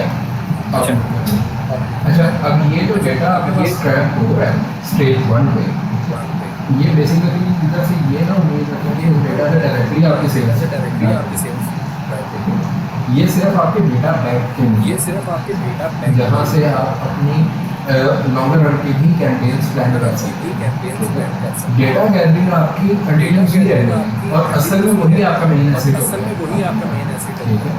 अच्छा दूसरे नंबर पे इसको आप स्टोर जो करना है, स्टोर करने के लिए आपके पास एक तो पेरेंट शीट होगी, you can go to HubSpot के पास एक तो पेरेंट उसका CRM, you can go to any CRM जो आपको सूट करता है। अगर आपके पास CRM के पैसे नहीं है तो there is this website name Vertex 42, ठीक है। इसके ऊपर आपको एक्सेल के टेम्पलेट्स मिल जाते हैं। एक्सेल के टेम्पलेट्स मिल जाते हैं। आप उन टेम्पलेट्स के अंदर से एक CRM का टेम्पलेट डाउनलोड करके यूज कर सकते हैं for your data storage initial, यानी जब तक आपका डेटा कम है तो आप उसको यूज कर सकते हैं। बाद में जब आपका डेटा ज़्यादा हो जाए तो आप फिर बाद में जब आपका data obviously you have to opt in for the CRM proper CRM, लेकिन जब तक नहीं है तब तक कितने हम यूज दिस वन। मैं इसकी वेबसाइट भी शेयर कर देती हूँ आपके साथ, लेकिन जब तक नहीं है तब तक यू कैन तो यहाँ से आप लोग टेम्पलेट डाउनलोड कर सकते हैं। अच्छा ये आपका जो CRM है इसके अंदर यहाँ से आप बहुत रिफाइंड होगा।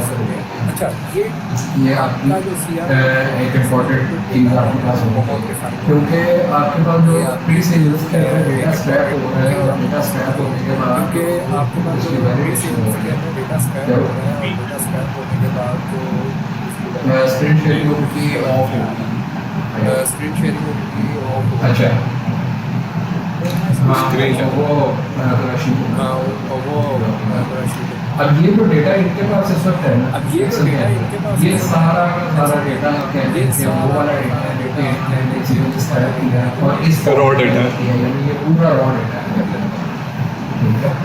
अब इसके ऊपर हम लोगों ने कैंपेन शुरू करनी है, लेकिन कैंपेन के लिए हमारे पास एक सर्टेन थ्रेशोल्ड डिफाइन होना जरूरी है। कैंपेन्स दो तरह की हैं, ठीक है। नंबर 1, इसकी वैलिडेशन के लिए ईमेल मार्केटिंग कैंपेन होना जरूरी है आपके पास, ठीक है। जो स्टेज 1 ईमेल मार्केटिंग इसको आप कहते हैं, उसमें आपका ये जो हार्ड और सॉफ्ट बॉक्सेस हो रहे हैं वो आपके सारे के सारे हर टाइम पे आइडेंटिफाई होंगे, ठीक है। अच्छा, दूसरे नंबर पे क्या चीज़ आएगी कि एक दफ़ा उसके अंदर आपने अपनी ईमेल कैंपेन के थ्रू डेटा को आइडेंटिफाई किया, you can skip this step, लेकिन आपको ज़रूरी है कि डेटा को वार्म अप कर रहे हैं, क्योंकि दो चीज़ें होती हैं हमारे यहाँ पर, सिर्फ ईमेल को वार्म अप किया जाता है, क्योंकि दो चीज़ें आई गेस ऐसे में आप बिजनेस डेवलपमेंट कर रहे हैं, आप लोग कर रहे हैं। ओके, तो ईमेल मार्केटिंग के अंदर मैं आप लोगों को थोड़ा सा बता देता हूँ कि लोग क्या करते हैं कि ईमेल वार्म अप पे जाते हैं, ठीक है। ईमेल वार्म अप क्या होता है कि आपका ईमेल अकाउंट जो है वो कोई 15 दिन के लिए वार्म अप पे चला जाता है, जिसके अंदर आप फिर उसको वार्म अप कर रहे होते हैं अपने अकाउंट को, ताकि आपकी जो एक भी ईमेल है उस टाइम लोग ठीक है। क्या करते हैं कि जब आप उससे प्रॉपर कैंपेन शुरू करें। ठीक है, अच्छा, दूसरे नंबर पे क्या उसको वार्म अप कर रहे हो, अच्छा, दूसरे नंबर पे क्या आपकी कोई क्या प्रॉब्लम आती है कि डेटा को वार्म अप कोई नहीं कर पा रहा। डेटा वार्म अप भी इम्पोर्टेंट होता है। डेटा वार्म अप कैसे किया जाता है कि आप इसके ऊपर ईमेल थ्रो करके उसका ओपन रेट, उसका बाउंस रेट, उसका क्लिक रेट, उसका बाउंस सॉफ्ट है हार्ड है, इसका आइडेंटिफिकेशन करते हैं। You can use any free tools for data work. यानी आप HubSpot का भी वो जो 3000 मेल वाला आपको ईमेल पैकेज होता है फ्री का, वो वाला भी यूज़ कर सकते हैं, का भी यूज़ कर सकते हैं, कोई भी यूज़ कर सकते हैं और डेटा वर्क, यूज़ कर, ठीक है। वो आपकी कोई डेटा प्योर कैंपेन नहीं चल रही होगी, वो आप अपनी कंपनी नेम से नहीं सेंड करेंगे, किसी भी नेम से आप सेंड करेंगे, जस्ट वैलिडेटेड फॉर्म में डेटा दे दें, क्योंकि जब आपका एक वार्म डेटा कैंपेन रन करता है तो बेस्ड ऑन द बाउंसेस आपका ईमेल एड्रेस जो है या वो ब्लैकलिस्ट हो जाता है या फिर आपका एक डेंट आता है वो स्पैम में जाता है, ठीक है। तो आपके पास पहले से ही डेटा क्लीन फॉर्म में ज़रूरी है होना, और वो डेटा क्लीनिंग के लिए ज़रूरी है कि आप उसके ऊपर कुछ ना कुछ कैंपेन रन और करें, डेटा क्लीनिंग के लिए ठीक है। ये है कि आप उसके ऊपर कुछ चलो, campaign run करें, ठीक है। चलिए ठीक है। सो डाटा एनरिचमेंट बेसिकली फिर हम एक दफ़ा डाटा वार्म अप करने के बाद हम इसके लिए मैनुअली डाटा एनरिच कर सकते हैं। लाइक अगर डिफरेंट कंपनीज़ को आप गूगल पे सर्च करें, नहीं तो इसके अलावा आप Anytime वगैरह की ऑटोमेशन बना सकते हैं। बट फर्स्ट आपने अपना एक एल्गोरिथम क्रिएट करना है कि आप डाटा को कैसे एनरिच करते हैं। यानी let me share another excel file.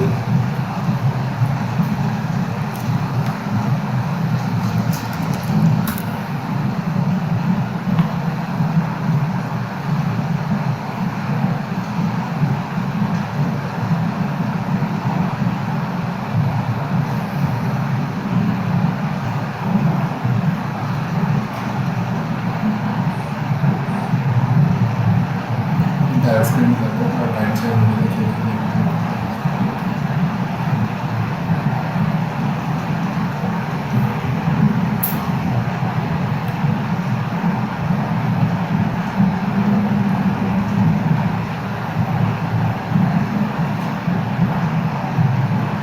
जी, ये देख रहे हैं ये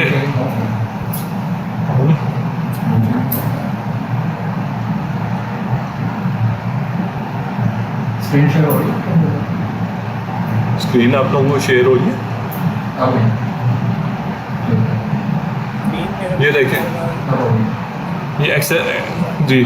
सो ये देख रहे हैं, ये कंपनी इंफॉर्मेशन आ गई, कंपनी का नेम आ गया, उसके बाद फ़ोन नंबर, ईमेल, वेबसाइट, ये कुछ बीच में डाटा हमने मैनुअली किया है। जैसे उसके अलावा अगर आप देखें ऐसे रॉ डाटा हमने एक्सट्रैक्ट किया जिसमें हमारे पास कंपनी का नेम आ गया, कंपनी की वेबसाइट आ गई, और हम इसमें टारगेट कर रहे थे उन कंपनीज़ को जिन्होंने रिमोट जॉब पोर्टल्स पे अपनी कोई हायरिंग वगैरह नीड शो की हुई है, जैसे कोई जॉब पोस्ट की हुई है।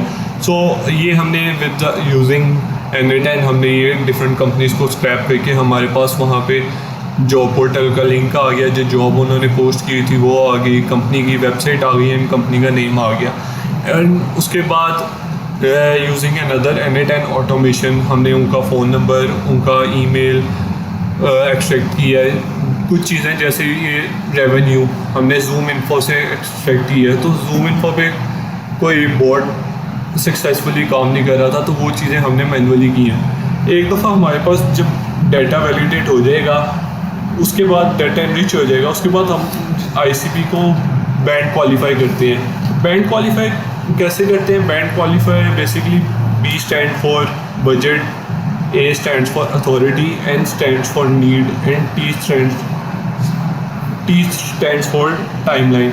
बेसिकली जिस कंपनी के हम ऑनर को या जिस भी एग्जीक्यूटिव को हम रीच करेंगे, हम सबसे पहले ये चेक करेंगे उस कंपनी के पास बजट है कि हमारी वो सर्विसेज वो एक्सेप्ट कर सकते हैं, like we they can afford us और नॉट।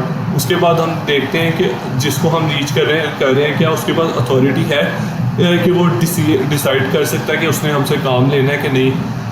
उसके बाद आ जाता है नीड, फिर कि उनके पास क्या उस चीज़ की नीड भी है कि नहीं, एंड देन टाइमलाइन कि they have the exact timeline के 6 मंथ्स का अगर काम है तो उनके पास क्या 6 महीने हैं कि वो हम उनको काम वगैरह प्रोवाइड कर सकते हैं। ये सब कुछ हम अपने एक्सेल फाइल में डैशबोर्ड बना के इसको ट्रैक कर रहे होते हैं। सो ये चीज़ें करने के लिए आपके पास 2 तरीके हैं, या तो आप एक कोल्ड कॉलिंग प्रेफर कर सकते हैं या कोल्ड ईमेल पे। कोल्ड कॉलिंग आपको ज़्यादा क्विक पड़ती है, आप लेकिन it is a bit expensive. और कोल्ड ईमेल का फ़ायदा ये होता है कि आप बल्क में एक साथ ज़्यादा लोगों को रीच कर सकते हैं, बट इसके अंदर रिस्पॉन्स रेट कम होता है as compare to cold calling. ठीक है, कोल्ड ईमेल में कुछ जो मैट्रिक्स है जिनको हम देखते हैं उसके अंदर आ जाता है। मुझे स्क्रिप्ट वैलिडेशन में थोड़ा सा डिस्काउंट। स्क्रिप्ट वैलिडेट बेसिकली ऐसे ही करते हैं ना, जब हम कोल्ड ईमेल अपनी शुरू करते हैं उसके अंदर बेसिकली अगर मैं आपके साथ ना अपोलो का अकाउंट शेयर करके देखूँ,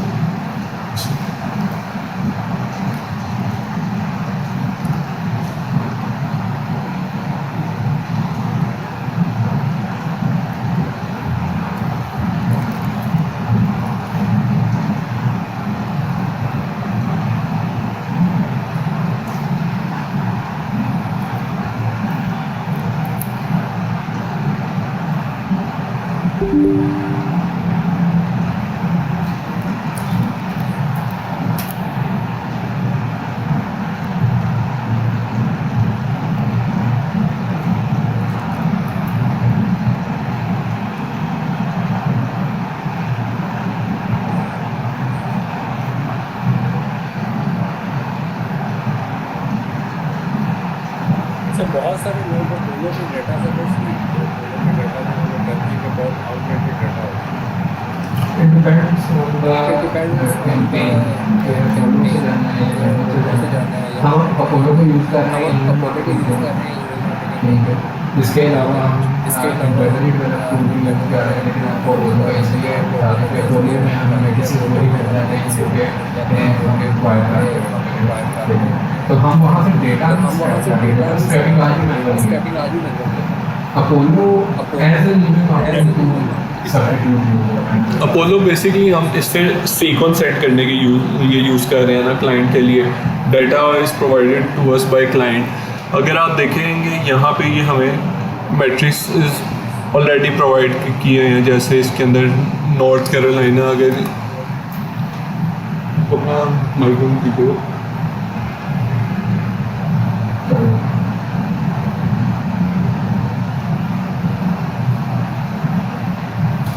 ठीक है। ये स्क्रिप्ट हम इसके अंदर ऐसे वैलिडेट कर सकते हैं कि इसके अंदर अपोलो के अंदर हम एक सीक्वेंस में ना मल्टीपल टेस्ट ऐड कर सकते हैं, जिसमें देखने होंगे टेस्ट ए और टेस्ट बी। इसके बाद अपोलो हमें ये अपनी रिपोर्ट्स में प्रोवाइड कर देता है कि एक टेस्ट पे आपको क्या रिस्पॉन्स आया, लाइक अगर टेस्ट ए पे कितने ईमेल्स ओपन हुए हैं उनमें से कितने पे आपको रिप्लाई आया है, फॉर टेस्ट बी। ऐसे इसमें डिफरेंट टेस्ट की डिफरेंट सब्जेक्ट लाइन्स होती हैं, और आपने क्या ईमेल में आपने कितने दिन का आपने डिले वगैरह डालना है एंड एवरीथिंग। उसके अलावा अगर हम इसके अंदर देखें रिस्पॉन्स जो अपोलो में हमें शो होता है,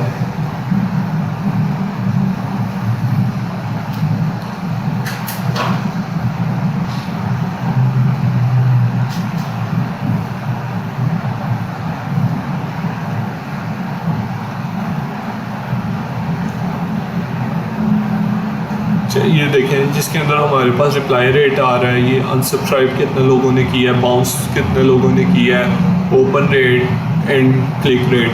सो ये कुछ मैट्रिसेस हैं ईमेल मार्केटिंग में। अच्छा, ईमेल मार्केटिंग की स्क्रिप्ट जो है ना, स्क्रिप्ट और एक सब्जेक्ट लाइन काफ़ी इंपॉर्टेंट होती है, क्योंकि पहले जब लेट्स से अगर मैंने आज से कुछ टाइम पहले जब ईमेल मार्केटिंग स्टार्ट की थी, तब हम CTA यूज़ करते थे कि book meeting from us, like उसके एंड पे हमने अपना कैलेंडली का लिंक वगैरह दे दिया, लेकिन उसके अंदर हमें रिस्पॉन्स रेट काफ़ी स्लो आता था। उसके अंदर लाइक हज़ारों में से 1 से 2 लोग कैलेंडली में मीटिंग बुक करते थे।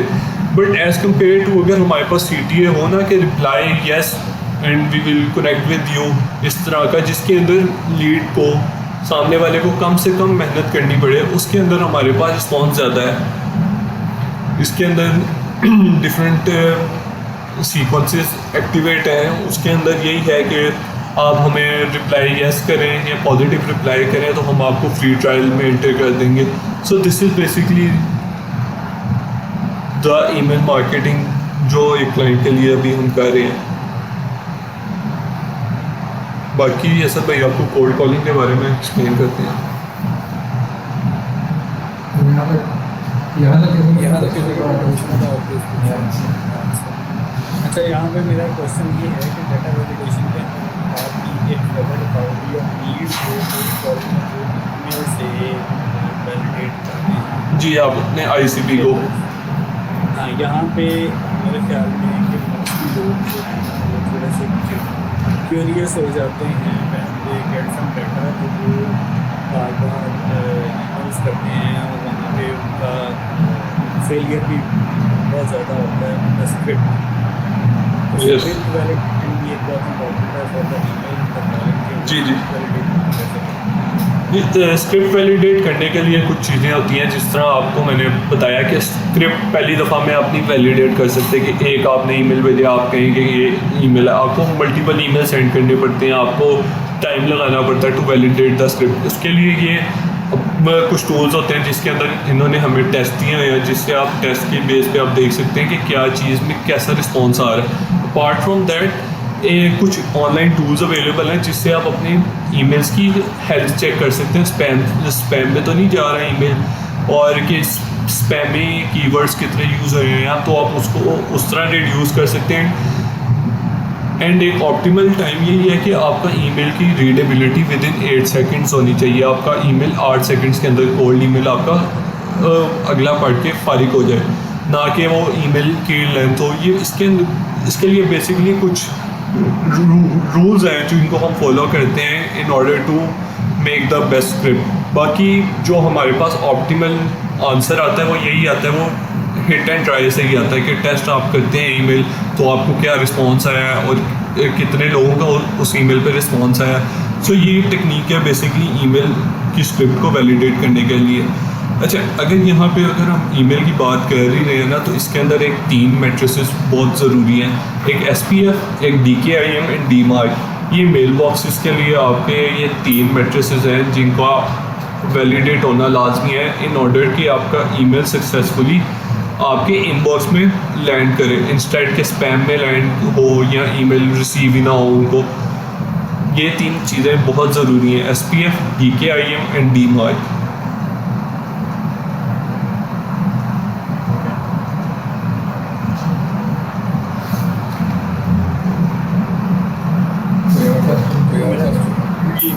क्वेश्चन मेरा अभी भी वहीं पे है कि वो जो स्क्रिप्ट हमने वैलिडेट करना है उसको कैसे वैलिडेट करें। वहाँ पर ये सारी टेक्निकल चीज़ें ये मानकर जी जी, word about the script other वो मैंने ईमेल आपको ईमेल आती हैं कि हम ये भेजते हैं, ये भेजते हैं, कई बड़ी इंटरेस्टिंग भी होती है। मैंने सर उनका ले और ये कुछ ऐसी चीज़ें हम लोग ज़्यादा काम करते हैं, हम लोग वहाँ पर भी ट्राई करते हैं कि sometime same script doesn't work everywhere. आप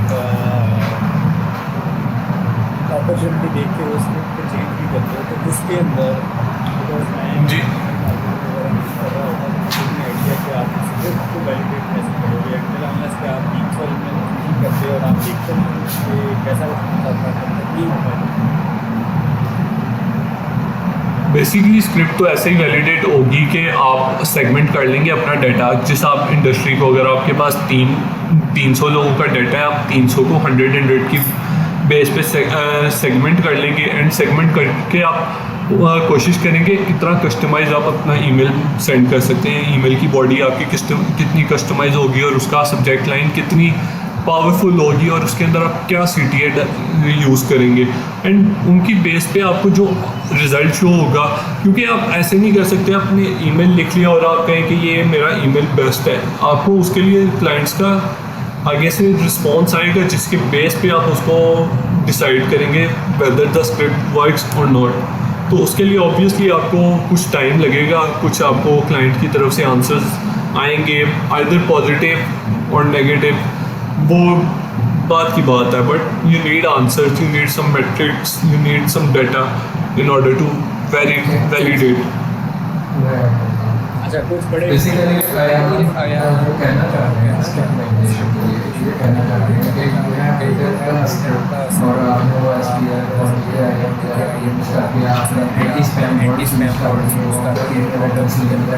लेकिन उसके बाद उन्होंने टेस्ट A टेस्ट B ऐसे C क्रिएट किया।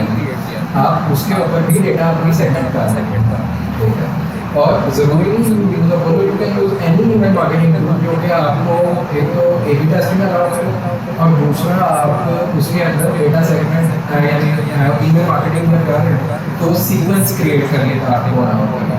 ठीक है, तो बेसिकली आपकी जो स्क्रिप्ट वैलिडेशन है वो आपकी A/B टेस्टिंग का जो आप लोग test A test B test C create कर रहे हैं हर एक में डिफरेंट सेल्स पेज है।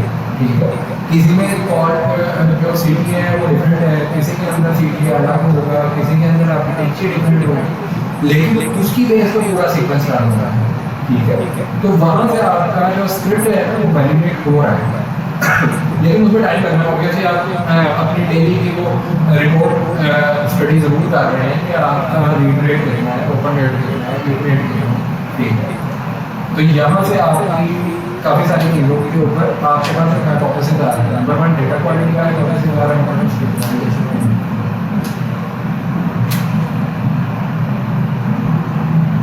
क्लियर हुआ है। एक क्वेश्चन है मेरा,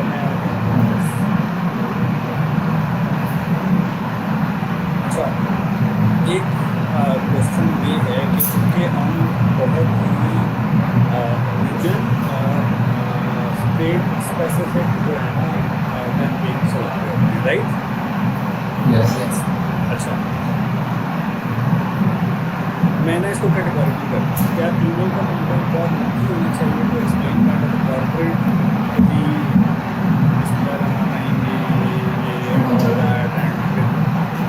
और due respect I back to say that ये वाला फॉर्मेट इस तरह का होना चाहिए काइंड ऑफ अ कॉर्पोरेट और should be slang way go this is something coming up to the line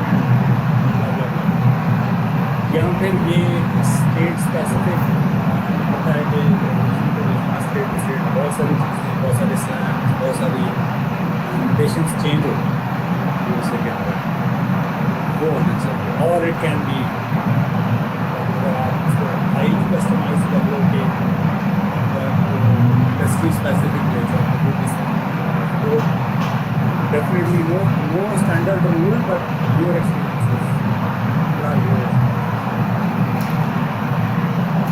so basically इसके अंदर मेरी गो टू स्ट्रेटेजी यही होती है कि मैं एक होता है आप कस्टमाइज मेल करो, आप हर प्रोस्पेक्ट को आप इंडिविजुअली खुद आप लिख के आप उस पर रिसर्च करके आप ईमेल्स करो, जिसकी वजह से आप कह लें दिन में 20 से 50 के दरमियान आप ईमेल सेंड कर सकते हैं।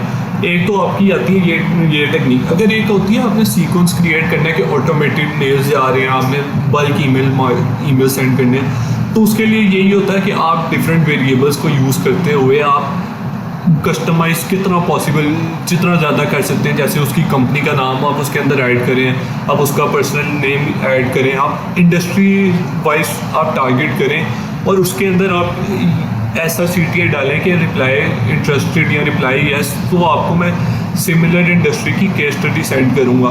स्लैंग्स वगैरह हर दफ़ा ये काम नहीं करते, इट्स हाईली अनप्रोफेशनल कि आप स्लैंग्स वगैरह सेंड करें, और ना कि आप ये भी कि फुली इतना आप लेंथी कॉर्पोरेट ईमेल सेंड करें कि आप बिस्मिल्लाह आप इतनी ग्रीटिंग्स वगैरह, नहीं, उसकी भी ज़रूरत नहीं है।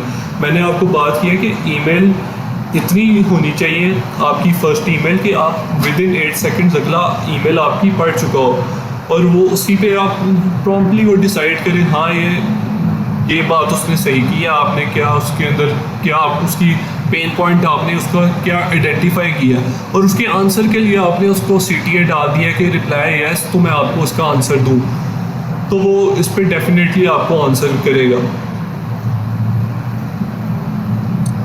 ये 8 सेकंड का रूल है या ये आप मतलब कि नहीं, ये सच कोई हार्ड एंड फास्ट रूल नहीं है, ये डिफरेंट जगहों पे आपने डिफरेंट आर्टिकल्स वगैरह में पढ़ते हुए ये एक कैलिस्ट रिसर्च है जिसकी बेस पे ये आंसर निकला कि आपका 8 सेकंड्स के अंदर आपका ईमेल होना चाहिए। अच्छा, बात करते हैं अगर आप जो सीक्वेंस क्रिएट कर रहे हैं उसमें एक प्रोग्राम भी रखते हैं, मतलब ये भी एक खास होता है सॉल्व प्रोग्राम में होता है, उसमें जैसे सामने कस्टमर पे वो इंटरेस्ट ले ही लेता है, रिस्पॉन्स करने की कोशिश करता है, but it depends on the strategy. यहाँ पे क्या कस्टमर है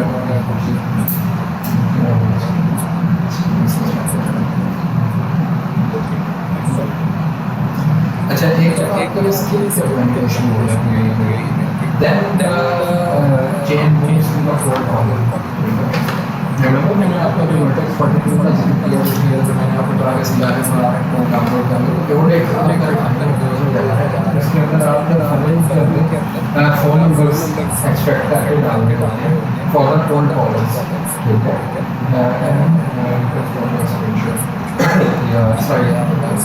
अच्छा, अब होता क्या है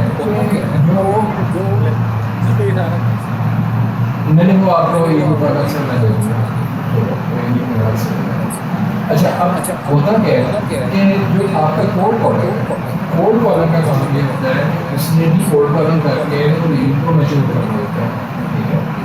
अब लीड मैच्योरिटी के लिए कोड कॉलम एक बड़ा क्रूशियल रोल प्ले कर रही है। कोड कॉलम के लिए स्क्रिप्ट कि आपका स्क्रिप्ट वैलिडेटेड है, ठीक है। नंबर 2, आपका जो कोड कॉलर है वो भी एक स्ट्रॉन्ग यानी कोड कॉलर होना चाहिए जिसका एक्सेंट प्रॉपर हो, जिसका लहजा प्रॉपर हो। ये नहीं कि कोई बेसिस है उसके कॉल कर रहा है और वो बेसिस से भी कॉल जो है वो आगे पीछे से लीड में जो हो गया आगे और आगे जा रहा है उसका, ठीक है।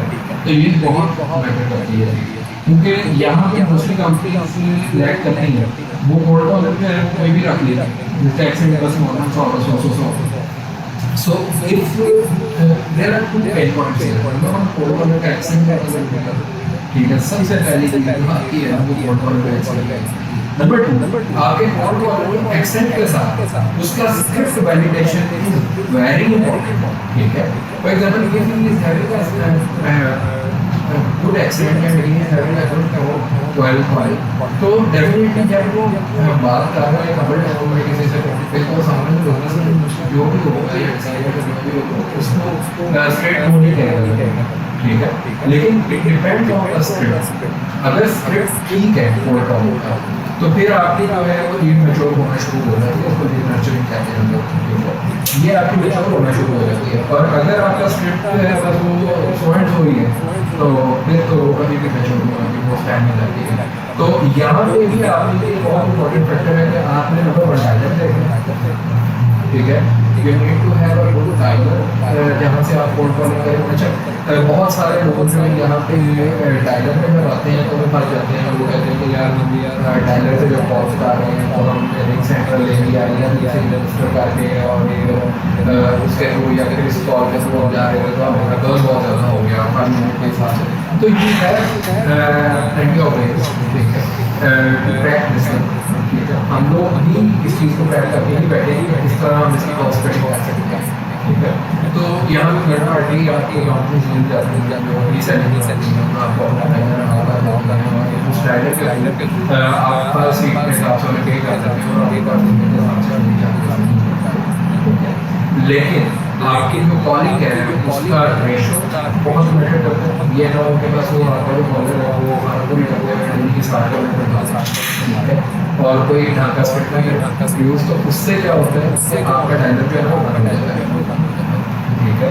एंड बिलीव मी डायलर बहुत मुश्किल से नहीं होते हैं, तो इस वजह से आपका कॉलर जो है वो एक अच्छा लगा होना चाहिए, एटलीस्ट एक्सपीरियंस उसको पता हो कि कहाँ से कहाँ पे उसने स्क्रिप्ट को वैलिडेट करने कैसे। नंबर 2, आपने जो कॉलर यूज़ करना है, ठीक है, आप कोशिश करें कि आप उसकी कॉल रिकॉर्डिंग्स भी सुनें, ठीक है। उसकी कॉल रिकॉर्डिंग सुनने से आपको भी ये एक एज मिल जाता है कि आप जो भी अपना स्क्रिप्ट वैलिडेट करवा रहे हो उसके ऊपर आपको बहुत सा और most of the time cold caller call करता है। हम लोग ने भी इस फेस के लिए हमारे कोल्ड कॉलर कॉल करते थे फॉर सेल्स में चलता है, वो कहता था कि बॉस लिखा है।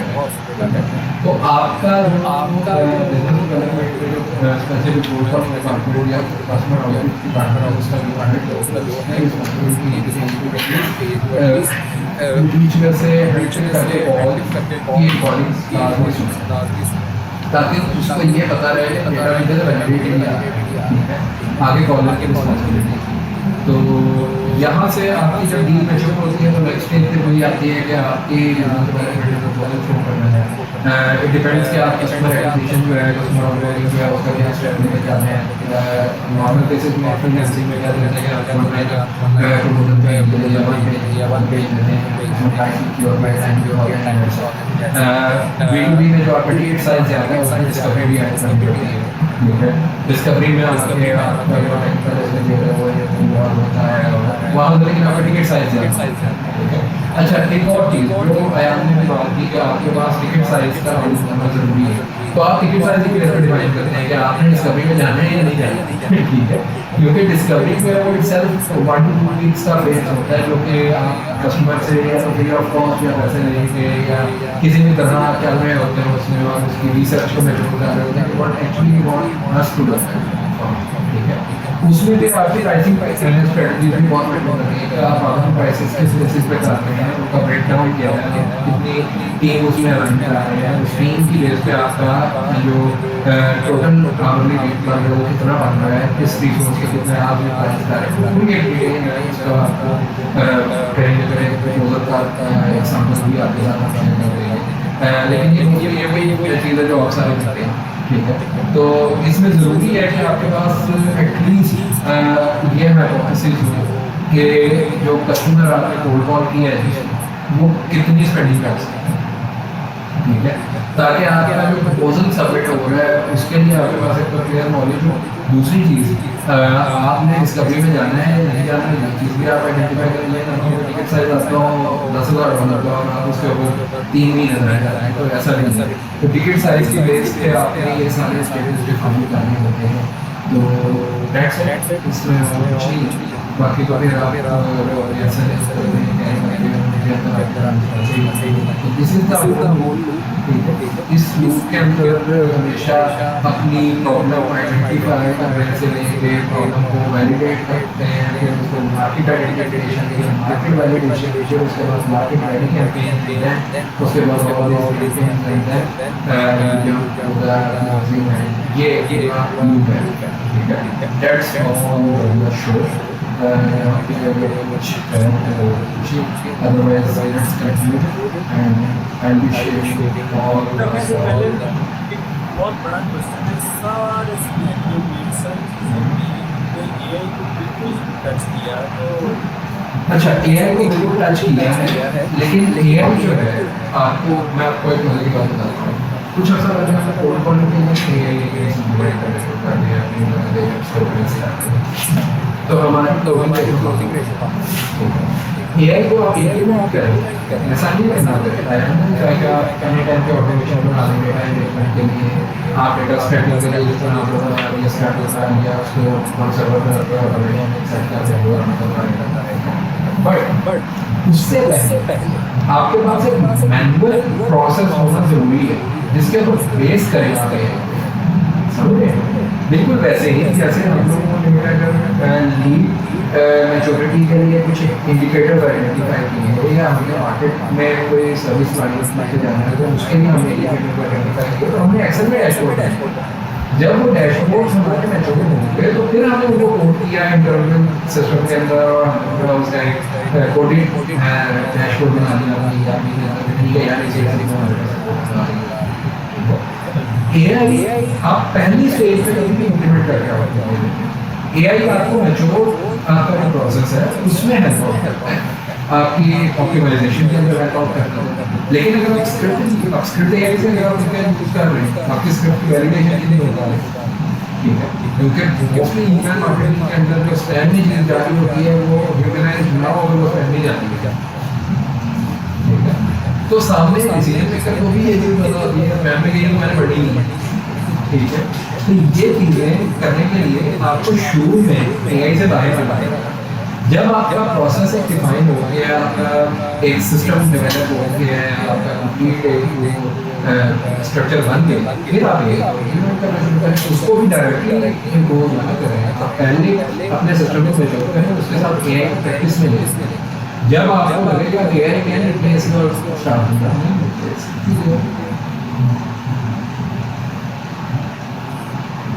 ओके एंड वन हो गया हर चीज की रिप्लेसमेंट फ्री में भी अवेलेबल है अपोलो में रिप्लेसमेंट है मार्केटिंग के लिए वो भी सेल्फ फिर इसके अलावा कॉलिंग के लिए बहुत सारे ऑप्शन हैं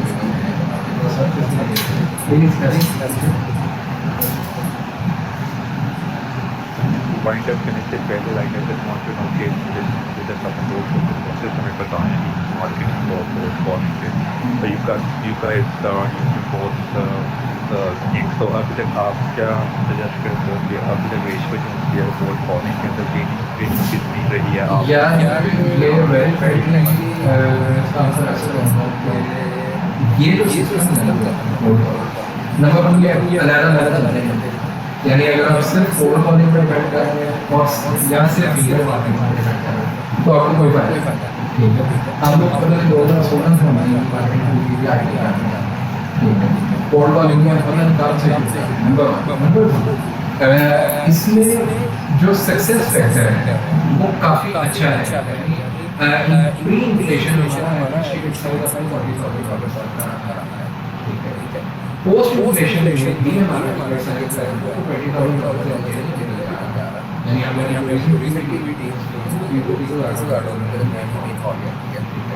तो कोल्ड कॉलिंग है लेकिन it takes a lot of time to mature the system और धीरे धीरे इसमें एक महीने का मतलब जीरो से ही है लेकिन कोल्ड कॉलिंग है वो फिट नहीं है क्लाइंट के लिए भी और हमारे लिए भी लेना बहुत आसान है मार्केटिंग को डिसाइड करेंगे ये डायरेक्ट कॉल करोगे तो डायरेक्ट कॉल करोगे सबकॉन्शियस माइंड में वो आपको सारे चीजें जो हमने बिल्ड की है डेटा वैलिडेट है स्क्रिप्ट भी वैलिडेट है इसीलिए हमारी कोई भी चीज ब्लैकलिस्टेड ठीक है हम टू द पॉइंट बंदे को बहुत स्क्रिप्ट वैलिडेशन के केस में अगर हमारा ओपन रेट अच्छा क्लिक रेट अच्छा फिर हम कोड कॉल करेंगे अगर हमारा ओपन रेट और क्लिक रेट अच्छा है हम एक बंदे को कॉल करेंगे उसमें हमारी मेल भी कभी इंटरेस्ट नहीं शो किया ना भी हम कॉल करते अच्छे लगते हैं लेकिन अगर कभी ईमेल की भी कॉल में देखना डायरेक्ट कॉल कर तो वो ऑब्वियसली हम स्कैम आपका पहला लास्ट क्वेश्चन मेरा सर ये है कि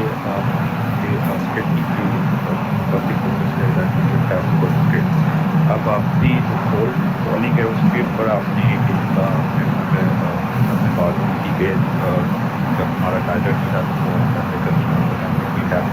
पर्टिकुलर कॉल पे उसने क्या बात किया क्लाइंट के साथ क्या पेमेंट कोऑर्डिनेट करें क्या स्पीकिंग स्किल्स हैं लेकिन अब ईमेल वाली साइड पर आपने ऐसा कोई बात नहीं की तो वैसे what you guys suggest to us कि हमें इन दोनों जो प्लेटफॉर्म है उसमें किस तरह की कीवर्ड्स जो है अलाइन करना चाहिए so that we can take good step और किन फैक्टर्स को मद्देनजर रखते हुए भी आप एक अच्छा जो आपकी मार्केटिंग है वो बिहाइंड 10 BTS है तो डेटा स्ट्रक्चर के अंदर या ईमेल वैलिडेशन के अंदर आप ऐसे रिसोर्सेज को यूज़ कर सकते हैं, ऐसे यूज़ कर सकते हैं। स्किल्स अगर किसी एक साइड पे थोड़े से डील में तो उनके ऊपर आप थोड़ी सी और क्या करते हैं define but well code cover वो एक रिसोर्स होता है बिजनेस के सामने वाले से आपके भी हाथ में बात कर, ठीक है।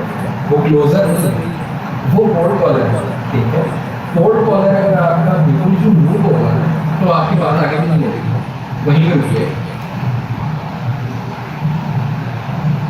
So he should not be good enough in technical side, right?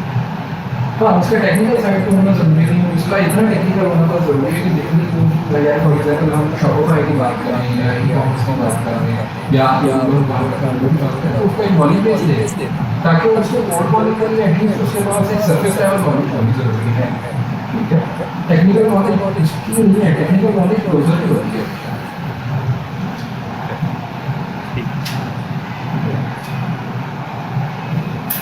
और कुछ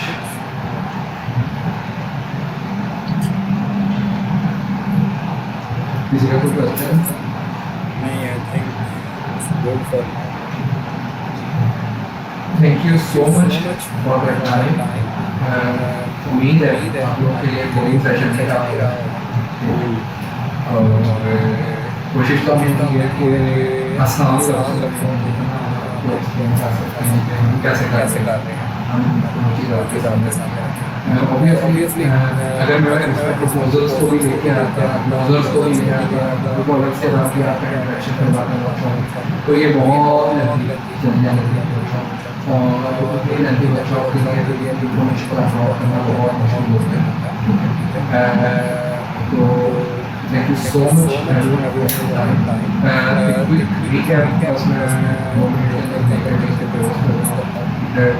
ने क्या क्या डिस्कस किया इसके अंदर सबसे पहले आपकी जो करते हैं उसके अंदर आप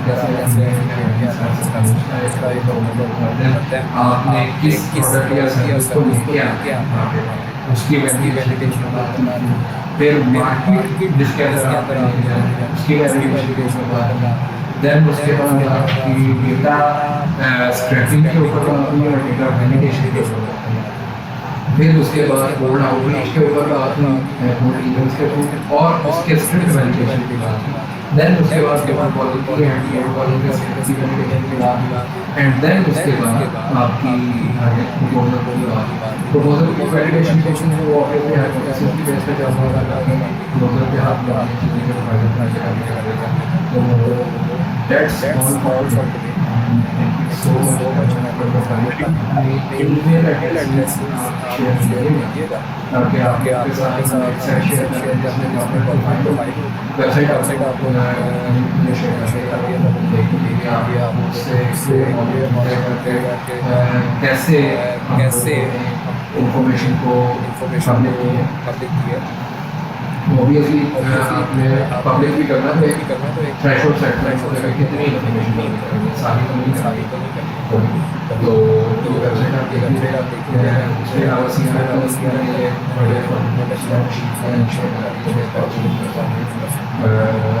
बाकी इसके अलावा जो आज हम लोगों ने डिस्कस किया इससे related and as a CEO, I would suggest to all the CEOs that you should maintain a knowledge base internally or you have to get involved in the e-books and lot more stuff.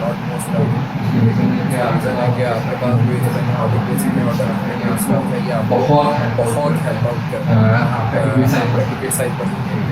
So that's it for today. Thank you. Thank you. Welcome back, Ahmed.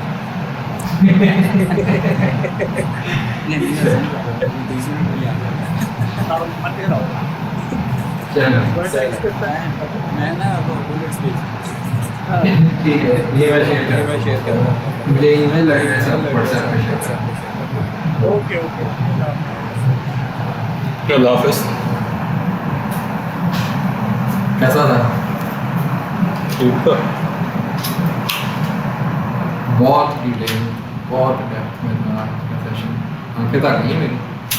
माशाल्लाह 6 बजे। हाँ मेरी 6 बजे call है।